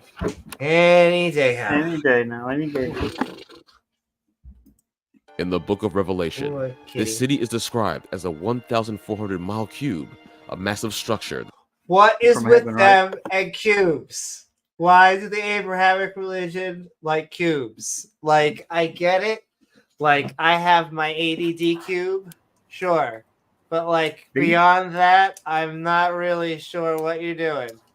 They all went out and got that Scion car back at the box back in 29. Like, oh my goodness, the boxcar.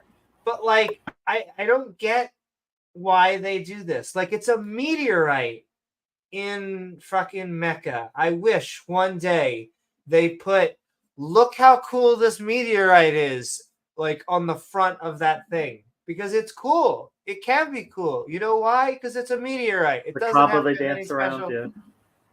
Like, why? Oh my goodness. And now we're making another cube. We're making a Christian cube. Everyone needs their own cube, James. That symbolizes God's perfect and eternal plan for his people. Why? As the end times approach, Lucado encourages believers to stay vigilant, hopeful, and prayerful. He emphasizes that the signs of the times are not meant to scare Christians, but to prepare them. No. The end of the world isn't supposed to scare you, James. All right? We're supposed to prepare for it as if this is The Walking Dead come to life. Great? I think? Yeah. His message is clear. Instead of living in fear or being consumed by the chaos of the world, believers should focus on the hope that Christ's return brings. The knowledge that God's plan will ultimately bring justice and restoration should be a source of peace, not panic. This counts. So, what are your thoughts on this? Rubiks cube, yeah, where's Rubiks? What are my thoughts? My thoughts are this. I don't normally date episodes, but it is October 2024. If you're watching this episode at any year past 2024, this dude was full of shit. That's how I feel about this video. I guess we have our own prediction. Still buy his book in 2005. That's right. Yeah, we should still celebrate his upcoming birthday, his 70th birthday. He seemed to care about how many candles were on his birthday cake as much as the prediction for the end of the world. So, there's that. Such nonsense. But it feels good to be back. He's 72 years old.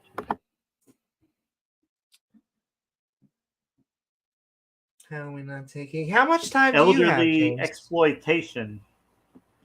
I have some time if you do. We could go open mic for a little bit. We used to have a lot of open mics where we would let a bunch of people in. We have some shows where we just take in one at a time. I want to do. I know this sounds. I was very tempted to do an after show for a debate. I know that's been a while, but they do time sometimes at a normal time. All right. And I know I say this. Ford Ranger. We do still have to wake up at a decent time, but I have some time. We'll put maybe 30 minutes. Titan's like, no. But maybe we'll do 30 minutes and then we will head off. But it has been just good to get back on and do our thing. Like I said, because I wanted to wait to do like a formal announcement. I don't know why. I feel like it's my OCD. But now that I've done it, I'm going to be releasing clips. And I hope that you all like them. And if you want to hear different type of things or want different type of content, please send it to me. I still have more ideas for shows I want to do. Like I still want to do, I know this sounds crazy, but I think I found a way for us to do an SNL style show for religion. Like you take religious news and I want to get some images and yeah, we would just have to create jokes, but I would be so excited for that. They make it easy. I mean, they really do. Like, I don't know what's with them. I say I don't know, but it's a sadder thing than that. But we kind of sort of do know why they want the end of the world. But it's just not something that I feel is healthy. There, I said it with no psychology degree. All right, we're going to go into the open mic for 30 minutes. You're going to hear me clickety-clack, because who doesn't like hearing a mechanical keyboard?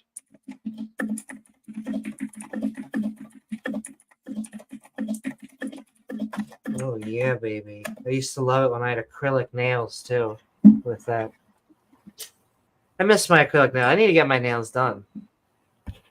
James is like, yeah, that's a problem that I have all the time. Yeah, definitely.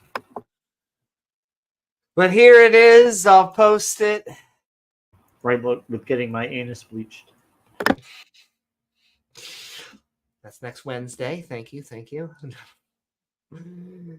Here's our StreamYard. We're also live on different formats. If you like us on Facebook, come join us on Facebook.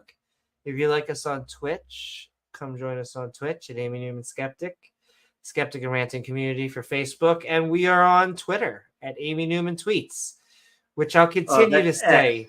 Yeah. No, my name is that. But I will say, I still think that's the dumbest idea that he changed it to X because tweeting was basically a word going to be added to the dictionary. It's just terrible branding. You could have changed the staff all you wanted, but yeah. My favorite, still to this day, is that, and I see DeFreak, what is up back there? But I love how the media cannot, for the love of them, let the fact that it's called Twitter go. And I guess, and they always refer to it as X, formerly Twitter, because that's what people really know that it is. It must be harder to just have an X in the middle of talking about something, but whatever. We are not the CEOs. I just think that it has a decision.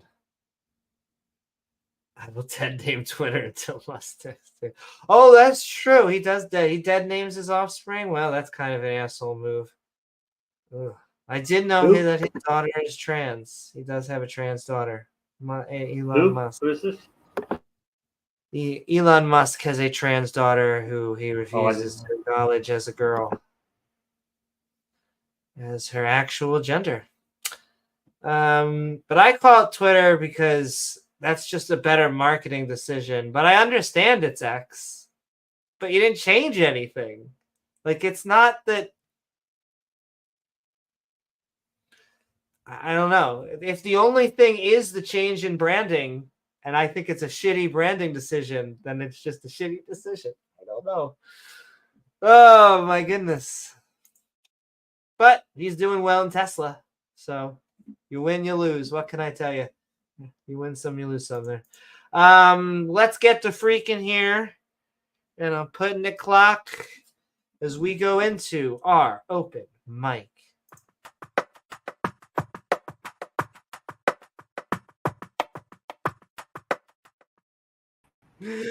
However, sending love to our head mod. Titan, I'm sending you so much love. What the freak? We're happy to have you on. How are you doing? And what are your thoughts? We are talking about the end times are coming before the end of this year. I think we're getting it delivered via Amazon. But how are you? What are your thoughts? Hey, I'm okay. How are you, my friends? James? Yeah, your DoorDash driver's not coming. He took the food. He went home with it. Hey, Jeffrey. Yeah, I'm fine. I'm fine. So, I have a whole theory on this end time stuff, and it's called the ham sandwich theory. And I'd like to explain it to you if I could. So let's do it. The ham Step out of the so- room for a second. So first of all, let me preface it by saying, Donald Trump has everything it takes to fulfill the prophecies in Daniel 11 and 12. Okay. McDonald's is in your theory? That's fantastic. Let's get there. Yeah, The coming back of all day breakfast. They should bring all day breakfast back. That would be a prophetic Listen, development. I feel like that's a law we can all get behind. There you go. So if you actually read Daniel 11 and 12, it's probably some of the most difficult prophecy to actually wrap your head around and to actually try to understand. It talks about kings of the north. Fulfills it? Yeah, well, I mean, as best as anyone that I could think of, it talks about kings of the south, kings of the north, betrayal, marrying off a daughter, the daughter not staying loyal, and I mean all kinds of wild stuff that pertains to this person. But although he's attracted to his daughter, I'm hoping that he does not marry his daughter. No, he doesn't marry his daughter. At that time he was he's a salesman. He was propping up his daughter for, I don't know, a suitor maybe or something. But basically, Donald Trump has everything it takes to fulfill Daniel 11 and 12, which is the person of the Antichrist. Okay. Can I tell you, I have every reason. You will not find another person that dislikes Donald Trump more. I understand. Find it hard to believe that he is the Antichrist, and I see this with every. Once again, I hate to lump him in the every politician card because I don't think he has political views.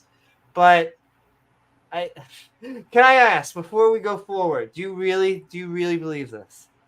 I mean, I created the ham sandwich theory. Why did you call it the ham sandwich theory? You know that calling it the ham sandwich theory, you're going to come into it. Could you imagine you're in front of like a bunch of academics and you're like, I'm ready to present my ham sandwich theory? Because it's the ham sandwich. What is it? What is ham? It's the ham sandwich that triggers. You don't believe in this shit. What no, I'm serious. It's the ham sandwich that triggers the abomination that makes desolate that Jesus speaks of in Matthew 24. Okay, James does he what talk I'm about ham? No, but that's my theory. But why is it Antiochus called ham Epiphanes? sandwich? It's because they're flashing back to when Antiochus sacrificed the pig on the altar.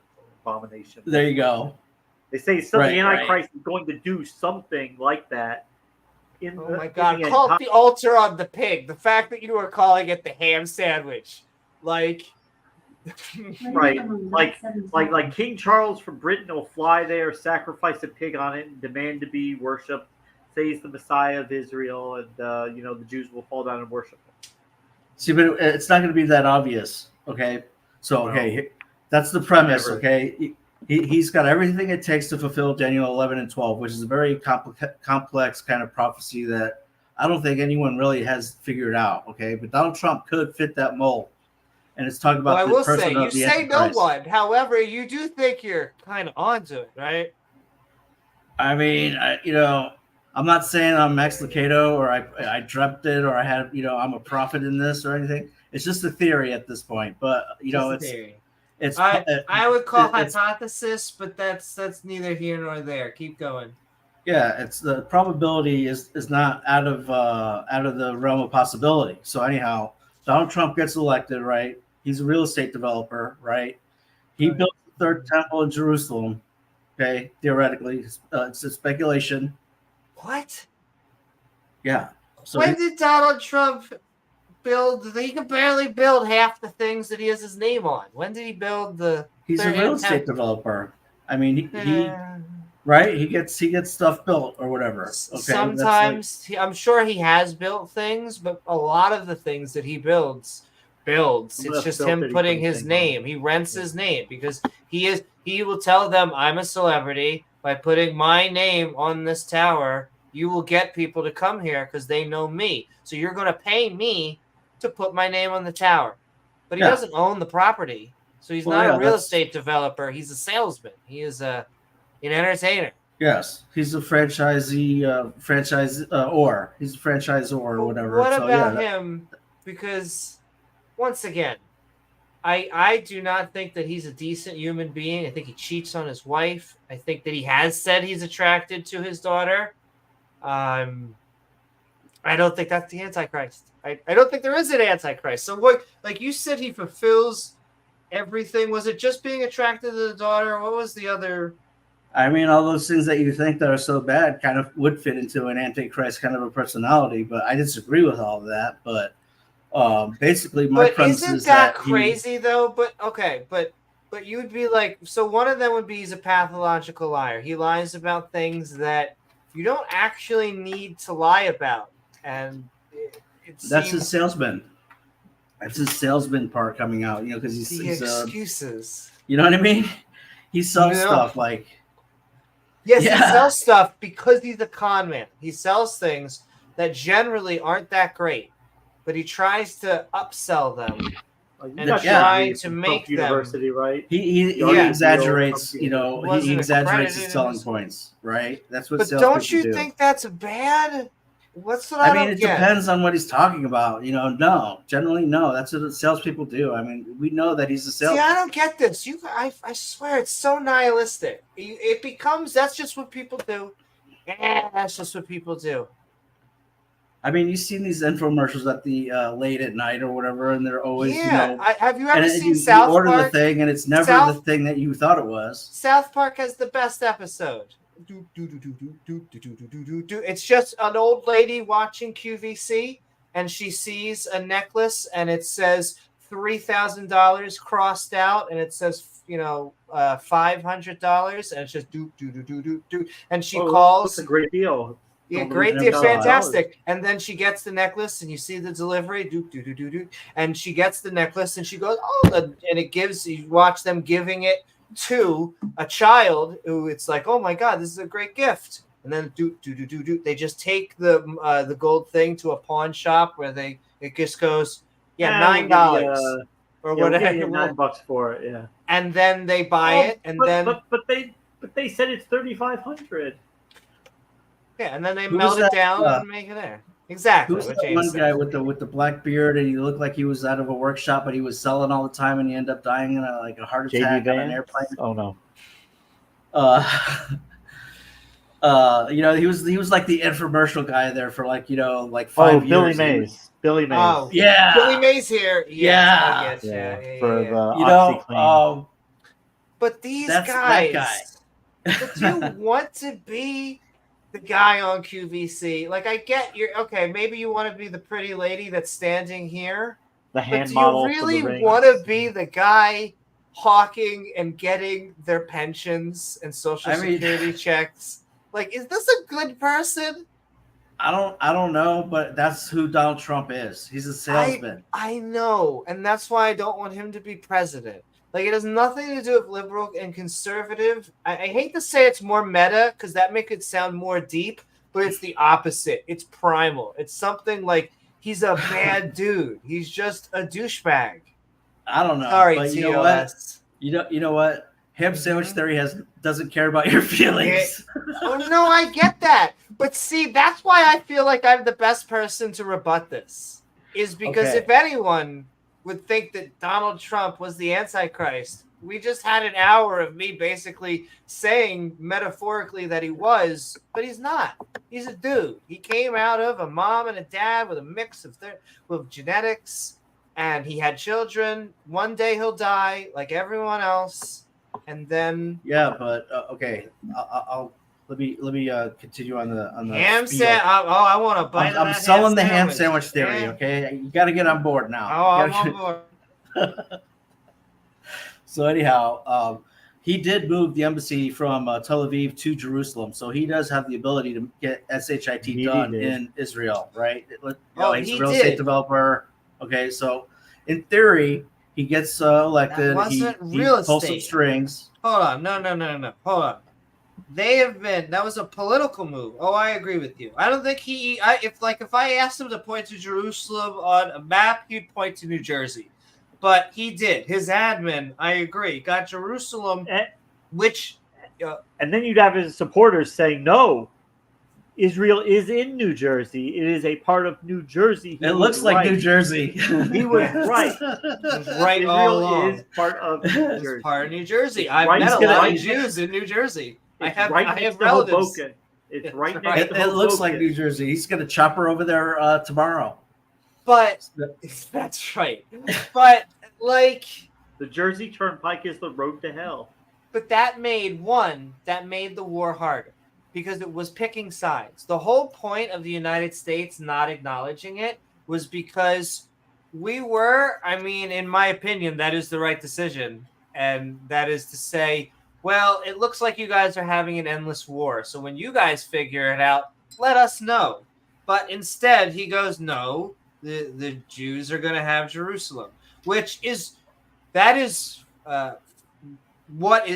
right now. They have and that is the other thing. You want the Jews to have it for the Antichrist, which I find such a weird phenomenon. You're kind of using the Jews. I get it's not like a bad thing. I don't know how to categorize it, to be honest with you. But it's like you want the Jews to control it for the Christians. It's just like a weird thing. They're just managing it. They're just keeping it clean so that when the end of the world happens, This is my Christian fantasy, okay? Forget the theory. It's just my Christian fantasy. Okay? Oh, get closer to the truth at least. Okay, fine. It's my Christian fantasy. We're doing this. That's okay. Sorry, but seriously, though, everything I'm saying is backed up by either real current events or scripture. Okay. Mm-hmm.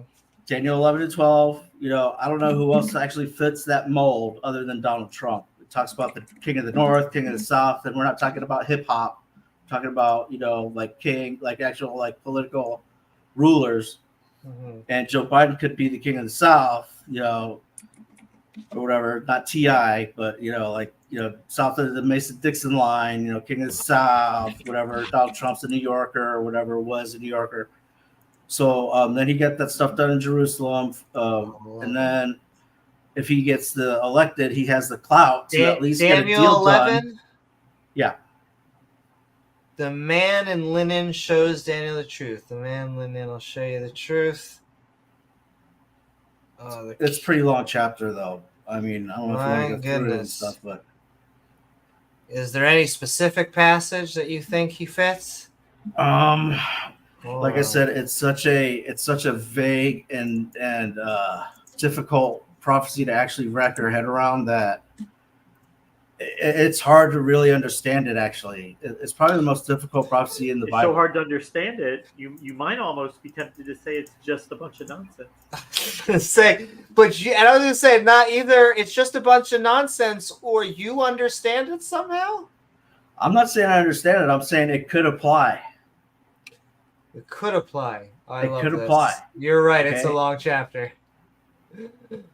It could apply, and I mean, I don't think anyone actually has the full understanding of what the hell is being talked about in here. Yeah. It talks about it makes it silly, foolish to write a prophecy that nobody's going to understand. Well, yeah, maybe, but we know that it talks about that in Matthew 24 when it says when you see the abomination that makes desolate, that's referring to this portion of Daniel, right? You can attest to that, right, James? I don't think so, but I think Daniel is just written to Daniel. I don't think there's real prophecy in there. But when Jesus says, when you see the abomination of desolation standing in the Holy of Holies, then you need to run away or whatever it says, right? I don't know that that's truly connected, but I'll work with it. It's fine. All right.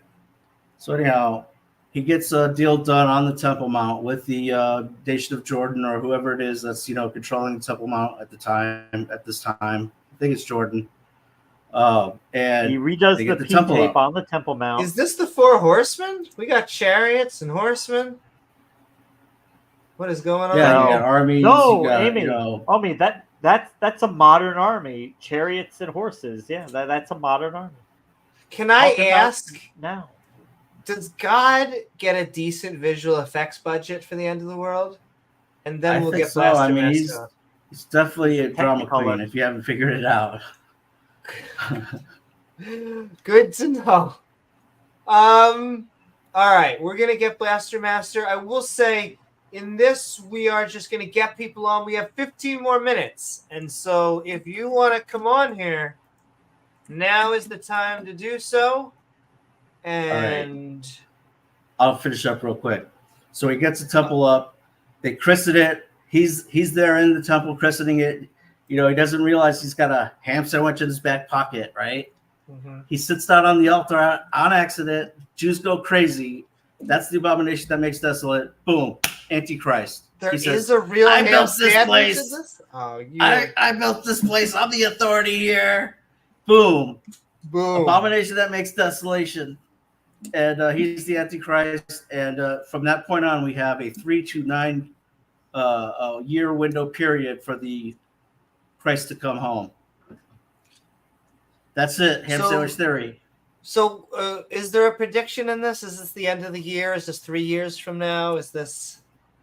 It's whenever you see the temple go up.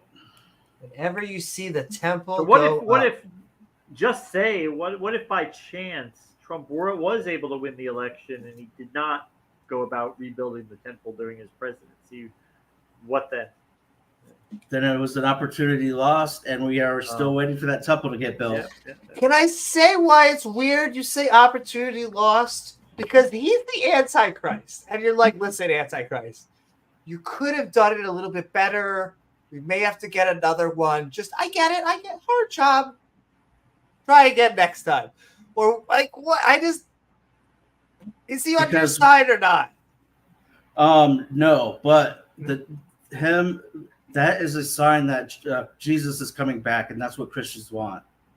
And all right, on that note, I'm gonna because they hate this world, Amy. You don't understand. Like they hate the world that we live in. They want to wreck it. They don't like it. Well, they talk about, like, I try to bring up things like global warming, and they will often say that God is okay with that because it's the end of the world. We don't have to worry about that. We already know how the world gets destroyed in the end. It's not global warming. It's not a comet impact. You don't have to worry about anything like that. God's got it covered. Exactly. God's got it covered. He'll take care of things. He's like your insurance. DeFreak, you can have a moment to say your final word, and then we are going to bring Blaster Master on. I think I don't think I have anything else left to say, but if you don't mind, I'd like to hang out and just hang out. We only got 10 minutes, and I assume Blaster Master wants to come on just because you're here anyway. So we'll see. And then we are going to head out after that. We got 10 minutes. If you are a theist, You have 10 more minutes to come on and convince Well, us. That's true, Darren. Yeah. He can't come back because he never came to begin with. First of all, kinky, and it's because he didn't have permission. Anyway, Blaster Master, we have been skeptic and ranting on end times are coming for the end of this year. Impressive. How are you? It's and what are almost your there, yeah. thoughts? I'm doing well. How are you? Long time no see. Pretty good. I know. Feels Good so to- good good to to be see back you, on, right? see faces. James, good to see you. Good Well, to see hear you. Buster. No, and I was just like, I was thinking like before I came on, I was like, are the Jehovah's Witnesses like, do they have like the most like prophecies that have not come true, like in current religions, They right? probably have a lot. Ellen G. White had quite a few with the What's that? Seventh-day Sorry. Adventists. Yeah, the Ellen G. Seventh-day White with the Adventists, Seventh-day maybe, too. Adventists. She had some that didn't come true. Mary Baker Eddy with the Christian Scientist. That never worked out for him. Yeah. But also my thought was like, if it's like people are electing Trump to fulfill some sort of prophecy, is self-fulfilled prophecy? Like, you know what I mean? Like, oh, it's happening. See, we elected this douchebag. Because he'll rebuild the temple, which he won't, but No. the temple's not He's just going to gonna rebuild. He'll Because let the Jewish people they have no interest in rebuilding that thing. It's just the Christians mainly who want it rebuilt because they think it's Right, got but to be rebuilt so Jesus can come back. the Jews will probably let the Christians build it just because tourism. Keeps I would them disagree warm. with that. I think that they like that they don't have to do all these crazy sacrifices because there's no temple. And then as soon as there was a temple, they would then have to do all those. Yeah, like now we have to. Okay, like, I guess we got to go to the temple and rip the head off a chicken. So They're like, where the hell are we gonna find some albino calf? That Yeah, now we got to do all this stupid stuff that we're exempt from now. And I'm pretty sure the Orthodox Jews do want the temple and they want to do the animal sacrifices. That's part of the reason why. That's another issue, but there's going to be an issue with the animal sacrifices by the rest of the world. Well, they're not going to like it, basically. I think a lot of the Orthodox would say that they would like it to be rebuilt, but that's the Messiah's job. He will do that. They're not concerning themselves with it. So unless you're the Messiah, they're not interested. Interesting, yeah. And I will say, just sending love to John Smith out there trying to talk to us. Some of the Jewish prophecies and things are the same, but they don't believe in a heaven or hell, at least not the same way that we do. And I feel bad, Blaster Master, that this is my ADD. If you had more to say, I don't mean to cut you off. I just yes. So like you're saying, there are some parallels, but there's a reason that many Jews did not convert to Christianity, and it's because the Messiah was not supposed to die, and they retcon that. Well, most At of least- them didn't think. Right. Yeah, You're good. You didn't interrupt me or anything. No, it's fine. Good. That's a good Most of question, them were though. I not mean, looking for. Most of them were not looking for that suffering servant Messiah that Jesus that they packaged him as. They were looking for more of a political leader. I mean, there were some who were looking for that figure, but I'm not saying there were no other. It has existed in other cultures, and I'm pretty sure they got it from other cultures. It's just that the Jews were kind of looking for more of a warrior Messiah. They wanted someone who would take back Jerusalem. It came from a time when they were under, the thumb of Rome, and so that's They needed really a lion, right? Yeah, exactly. They needed a lion to go back and defend them. They wanted a political movement, and that's why when Jesus died, I know they tried. The story is not very favorable to Jews, but he doesn't die a Jewish death. He does not die via stoning because he ends up dying for political reasons, claiming that the land has been retaken and he is the king of the Jews.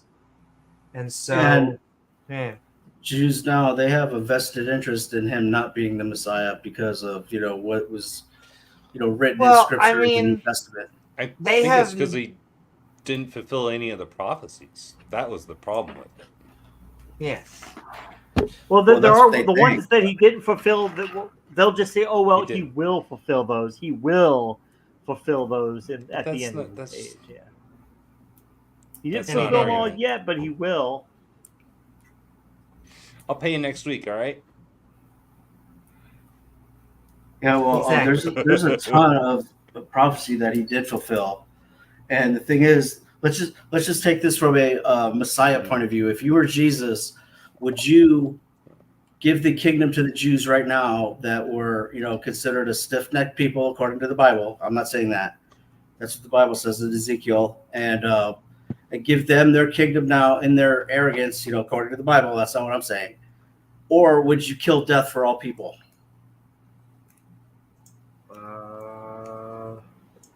I'm not sure that Jesus knew that he was doing any of those things. In fact, I am convinced that Jesus did not think that he was God. Well, he couldn't outright say that he was God because he wasn't God at the time, but he's been glorified since then. Well, that goes against mainstream Christian theology. But... Well, I think mainstream Christian theology nowadays is, he was half man, half God, which is absurd because a deity can't die. No, he wasn't. He was fully man. They would say he's fully man and fully God. The human part of him could die. The God part couldn't. Right. So that, to me, doesn't make any sense. Well, it doesn't have to me, he was sense. Human. It doesn't make sense to me either. I agree. God can't die, but Jesus could. Yeah, the human part of him that he took on to come to Earth could die, but the God part was immortal. Right, but if you factor in linear time, then there was no God part. What he had was perfect faith. He didn't have deity. He had perfect faith, but he knew who he was. What makes his faith perfect over other people's faith? He was like, I believe everything. I believe the best. I'm the best at it when I get on my knees. I'm actually God, so I know I exist. So he's like, I question nothing. Because he knew who he was. I wrote all those books. I wrote all that shit. Yeah. Oh, God. But there's no other way to fulfill the law given to humans unless you are a human. Why God doesn't have that power?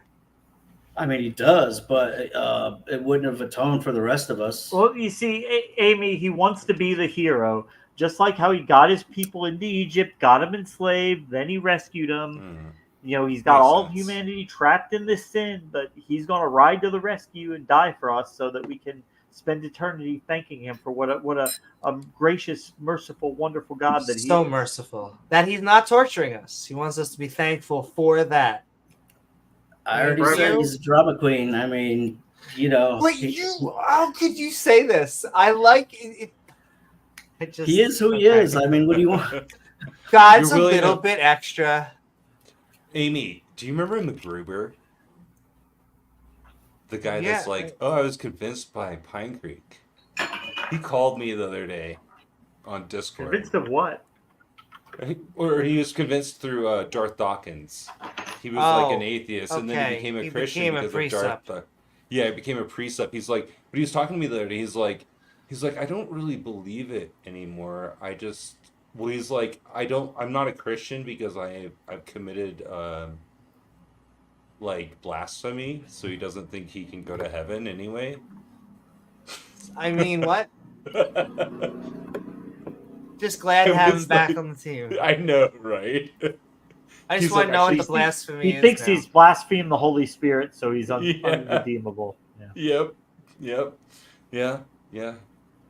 But I mean, it's funny because I kind of miss him because he's so goofy. He holds like this weird view He's like, I still believe this God exists because of the precept, but he's willing Did to we like lose fall on somebody in the all the back? swords. You know what I mean? He's like, yeah, the God's just evil, so I don't understand Because it really. presuppositional apologetics is designed to take us on a philosophy 101 tour of things Yeah. we don't know.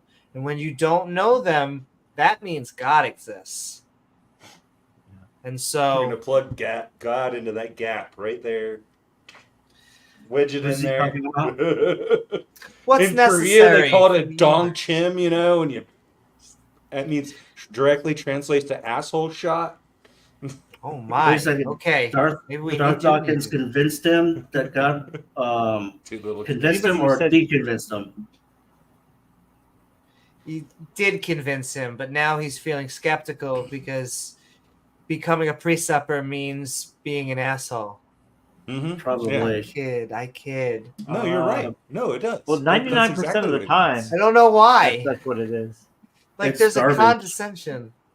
Well, Thank because you. they can't really have an I open agree. discussion because it's such bullshit. They can't actually like They go can't toe to defend it. toe with you. They just have to shut you down. Yeah, because Exactly. what happens is you end up exposing. You just they're Mike, using you circular just Mike, reasoning kick and- him, kick him or I'm off the server, kick him or I'm gone, kick him. He's crazy. He's insane. But see, on that note, we're actually all agreeing, which means that it's about time for us to go to outros. And we're going to go in the opposite order that we went in. So, you're going to have Blaster Master and then DeFreak. And then we are going to head out of here. But it has been a fantastic night. It's great to be back. And we're going to find more times to keep on coming on. And all right, let's do it to it with our outros.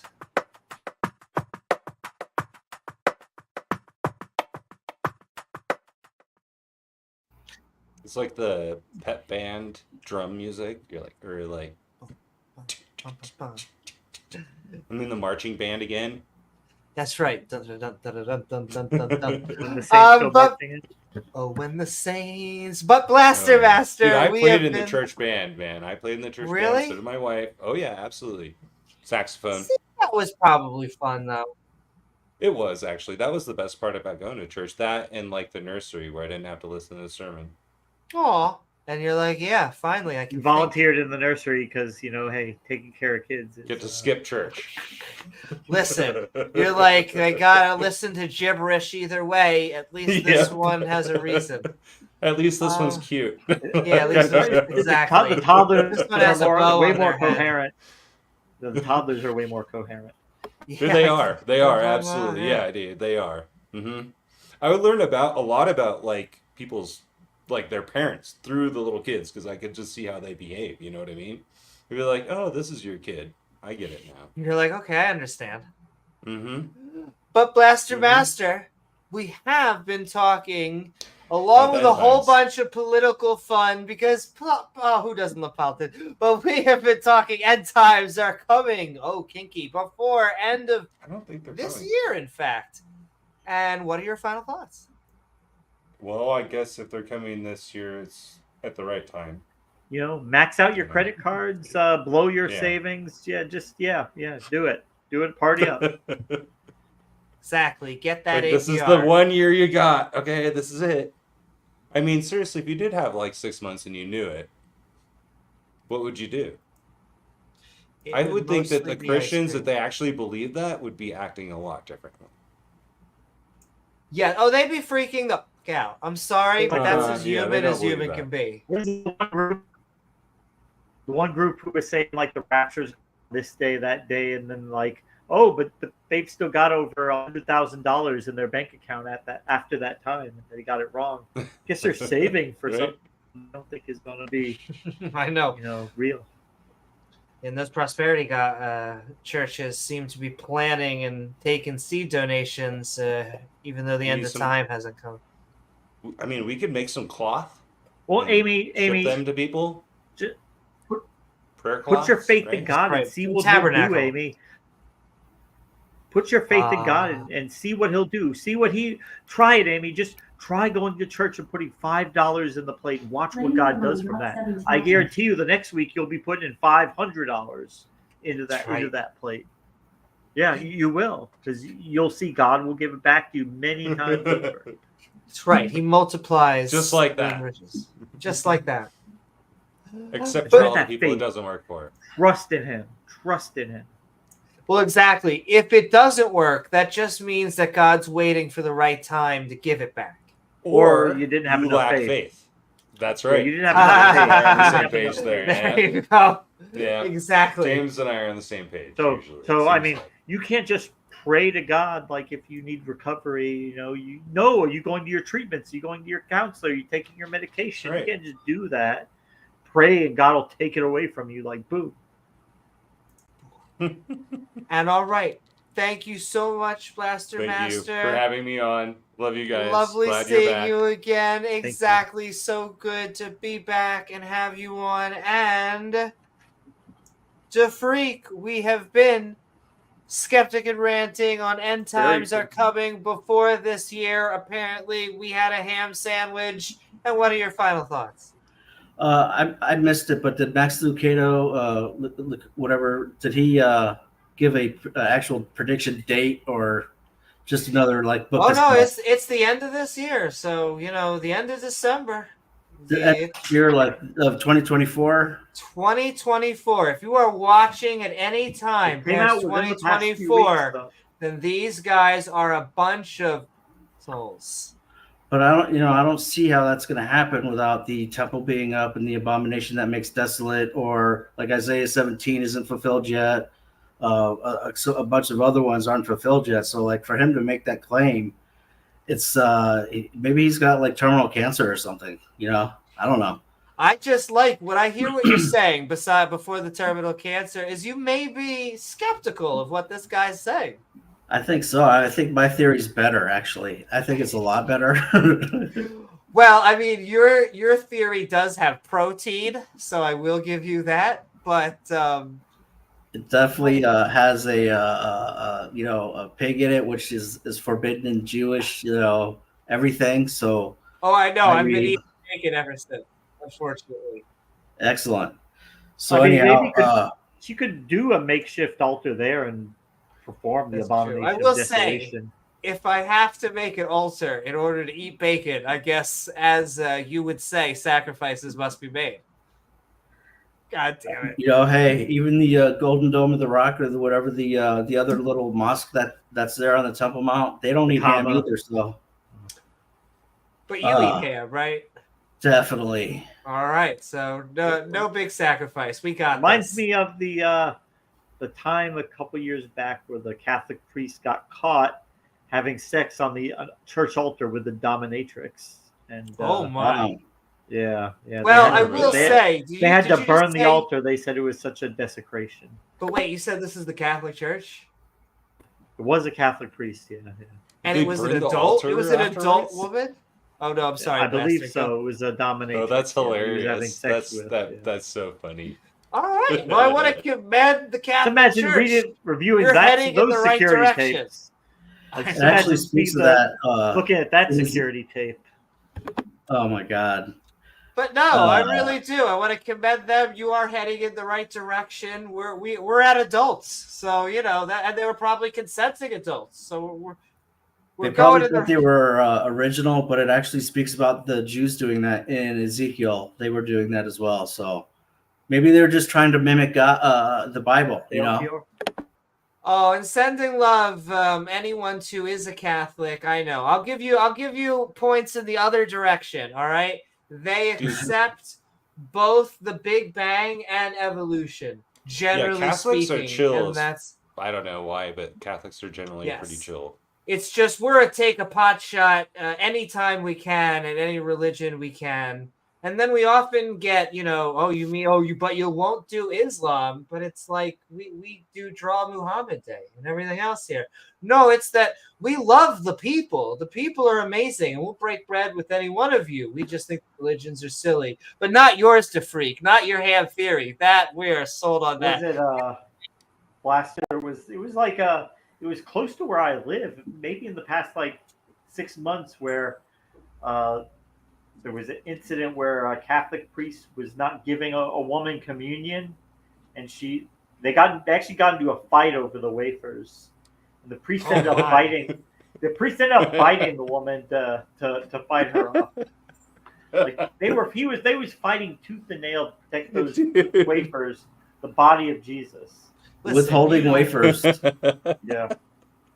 You don't mess with the body of Christ, okay? And I sent Amy a picture, a link to this thing that the Protestant churches use called the miracle meal. It's got a little bit of juice and a little bit of cracker on it that they remember it? Yummy. Oh, I remember. A drop of grape juice on top. Remember? No, it looks like a Dunkaroos for Jesus. Yeah. It is the most ridiculous thing. Yeah, you get the tiny little cup with the little tiny cracker. And you're like, should I dunk it? Should I? I've dunked it. I have dunked it. I definitely have dunked it. This is my blood. But pretty soon it's going to be a tab of like a small dash of Alka-Seltzer in the grape juice. Like literally, you're like, should I give a sacrament to God, or should I like pack this for soccer practice? I'm not sure what I'm supposed to do right now. Yes, you can take Jello shots. Hey, what do you bring into the game? Oh, we're bringing Jesus. Bringing Jesus. Nice. We're gonna have Jesus for dinner. Jesus, the other white meat. It's what's for dinner. The other white meat. There's gonna be a lot of red cards. And on that note, I'm handing it over to James. James, it's great to be back. We have been talking Skeptic and Ranting, end times coming before the end of this year, which is a prediction. It's a bet. And what are your final thoughts? Yeah, I don't think it's going to happen, but we'll see. Jesus but anyway, saves and only takes half damage. We got our producer back. This is a celebration. Yay. We got Gizmo back. He is back. He is as good as ever. He's so cute. He is as gizmody as ever. And yeah, very, very glad to have it back. Yes, we are. It was hard going for almost 3 months. We didn't have him, but we got him back. So that's rough. Yeah, I went without my pups for a while, and that was brutal.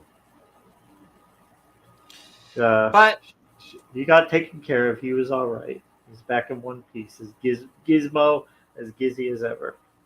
So, thank you. Stan. Yay! Our producer is well loved. I know, Victoria. The different. I know my light. That is also true. Couldn't agree more, Victoria. The same with what you were saying earlier. And I'm sending love to all of you. I saw some of you sending love, saying goodbye. Keep on saying goodbye. In fact, I hope you all had a fantastic time on this episode of Skeptic and Ranting. Don't stop. No, you can stop praying. Believing. Don't stop calling on Jesus' name. I haven't seen Bon Jovi, but I've seen a weird amount of concerts in the past few months. Concerts that like Styx, and who did I see? It's not Bruno Mars. That's cool. They're old though. Oh my goodness. Decrepit. Let me tell you, dude, they all had gray hair. A lot, like one time. Yet they were mashing. The guy, the piano player, was still doing the piano backwards and all this shit. I saw Train. Train was fun. Could he still hit the note on the song? Oh yeah, this still sounded like no recorder. It sounded like they were having a good time. But some of the bands we went to were a little older. They were still they were pushing it. We went to I've seen some older bands. Kentucky, Kansas. We saw Kansas. Oh, shit! Damn, dude, that's like Dust in the Wind, exactly. Yeah, that's Dust in the Wind. And I think one of their members was about to. I think they let him become Dust in the Wind. Yeah, it was still a good concert. I'm sending if they're watching this podcast. You're like sending love out to the remaining members. That's what- remain being member. That's what, like, one time we There's were one talking month. with a flowery guy, a very flowery guy, perfectly straight on here, and he was just lamenting on like how horrible it is to be mortal, and like, you know, just how horrible it is. I'm like, so it sounds like you like listened to Kansas Dust in the Wind one too many times. So you I just know. told yourself, I get to live forever. That's it. I live forever. Dude. There is I went to nothing. like a Moody Blues concert once, and there was just like a bunch of old hippies, right? And they took some bad acid. There was some bad acid going around, and they were all having a bad time. Listen, that's why you should always be with someone. If you're a newbie, go with an expert. That way you have someone you can trust to go up to and just go, I'm freaking out right now. There's And a they bunch will of know how to tripping calm balls. you down. I'm Well, yeah, tripping but they were balls. just all just sitting around like groaning and moaning because they took a bunch of. Well, when I was on ayahuasca, I was the new person. It's not fun.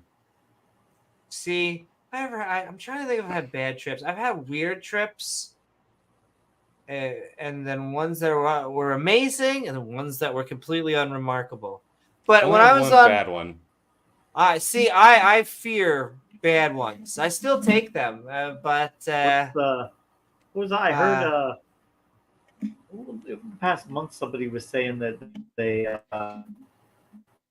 took some DMT, and then they spent 1,000 years in the void of space, just there, nothing. 1,000 Just in the years. void. That's way past 1,000 mine. years.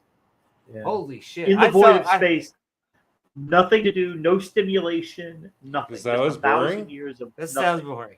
But I mean, maybe it was mind But expanding. also, like, Maybe. terrifying too. And terrifying. Yeah, terrifying. I spent 50 years in a snowy cabin. I didn't think anyone could top that. He can have it. I don't want to spend 1,000 years in space. Not that I had any choice in it, but when I was on ayahuasca, the cook, all she was doing the whole time was complaining. I'm not Of tripping. course. Not tripping. This is it. And I was tripping balls. And I was just She was going, probably I tripping balls too. She just complaining. absolutely. She was just complaining. I was hugging But- my chair. James says it was the day I learned to be a capitalist, but it was the day I learned that everyone just builds our stuff, and so we should be thankful that everyone builds our stuff. You're like, I appreciate Like, usually toilets. people are like, oh, we're one with And everything, indoor and plumbing. everything is connected, and you know, Yeah. they become like a communist. She's the only like, no. Well, it wasn't, like I said, it wasn't that I wanted to Hey, man. pay for things or stuff. It's just, yes, I'm glad I wasn't near the toilet. I'd be hugging the toilet. I was hugging the chair because I was so thankful that someone had gone to the trouble of making the chair and shipping the chair, and now I have a chair. It was deep at the time, okay? That's all I'm Yeah. saying. It still resonates. I feel with you. me. I've been there. I've been there. But yes, all right. With that, we could probably go on and on. It is actually. I want About to thank tripping, my panel.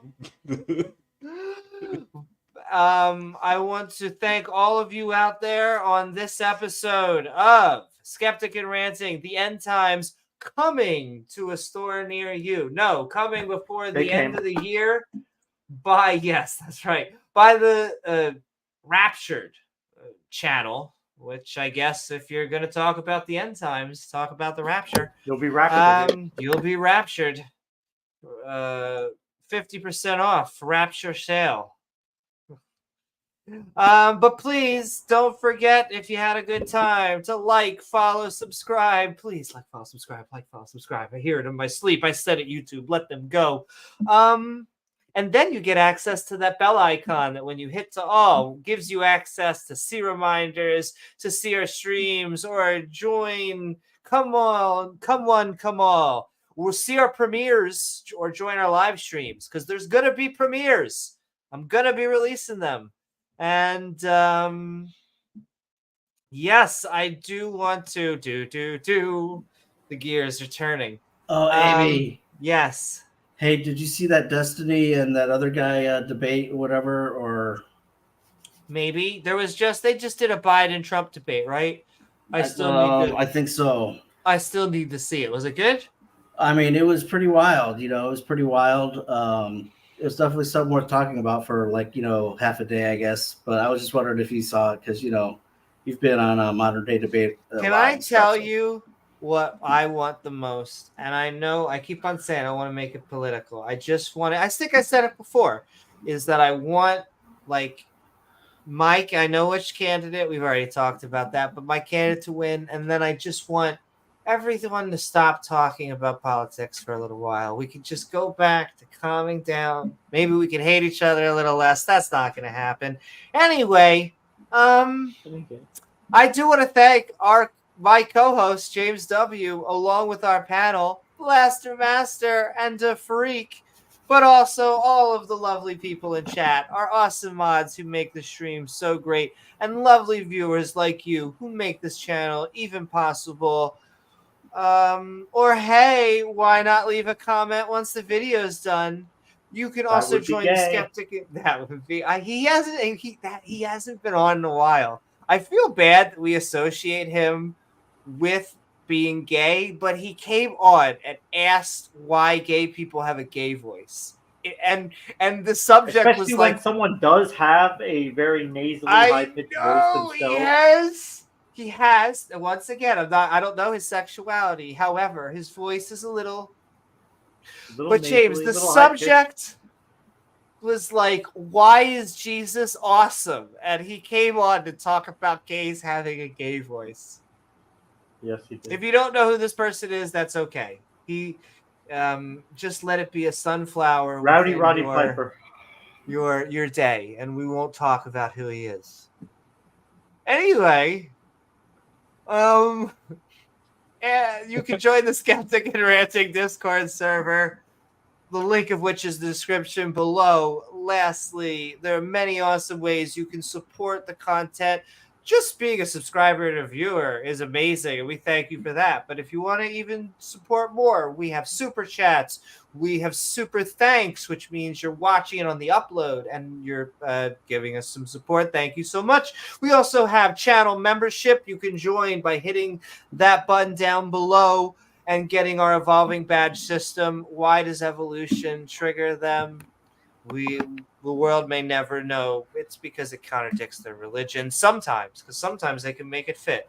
Anyway, or at Patreon, at patreon.com. It'll fit, Amy, I promise. It doesn't look like it'll fit, but it will fit. But if you try hard enough, you can make anything a whole. Try hard anyway, patreon.com/Amy Newman. All things are possible with enough lube. And enough lube and enough force. With consenting partners, Jane. Consenting. How many bottles of baby oil did they find? Did he have like 12,000 boxes? Holy shit. All I can think about is if you used a baby oil 1 bottle a day, it would not go through 3,000, even close. You could go through years every day using an entire bottle of baby oil. Why do you need that much? Drinking the shit? You couldn't if you exactly. What are you doing? So hey, did he kill hip hop or what? No. Listen, Murdergram came out. Go check out Murdergram. LL Cool J and Eminem. All right. Hitting it. Suge Knight killed hip hop. Yeah. All right. With that, now they're saying did he kill Tupac? They're throwing things up against the. Now, everyone knows that Tupac is working with Mossad to help control the weather. I'm pretty sure. Probably. Duh. I want to thank my panel, my co-host, and I will see you all on the next episode, and Tupac, on the next episode of Skeptic Ballsy. Good night, y'all. Mwah.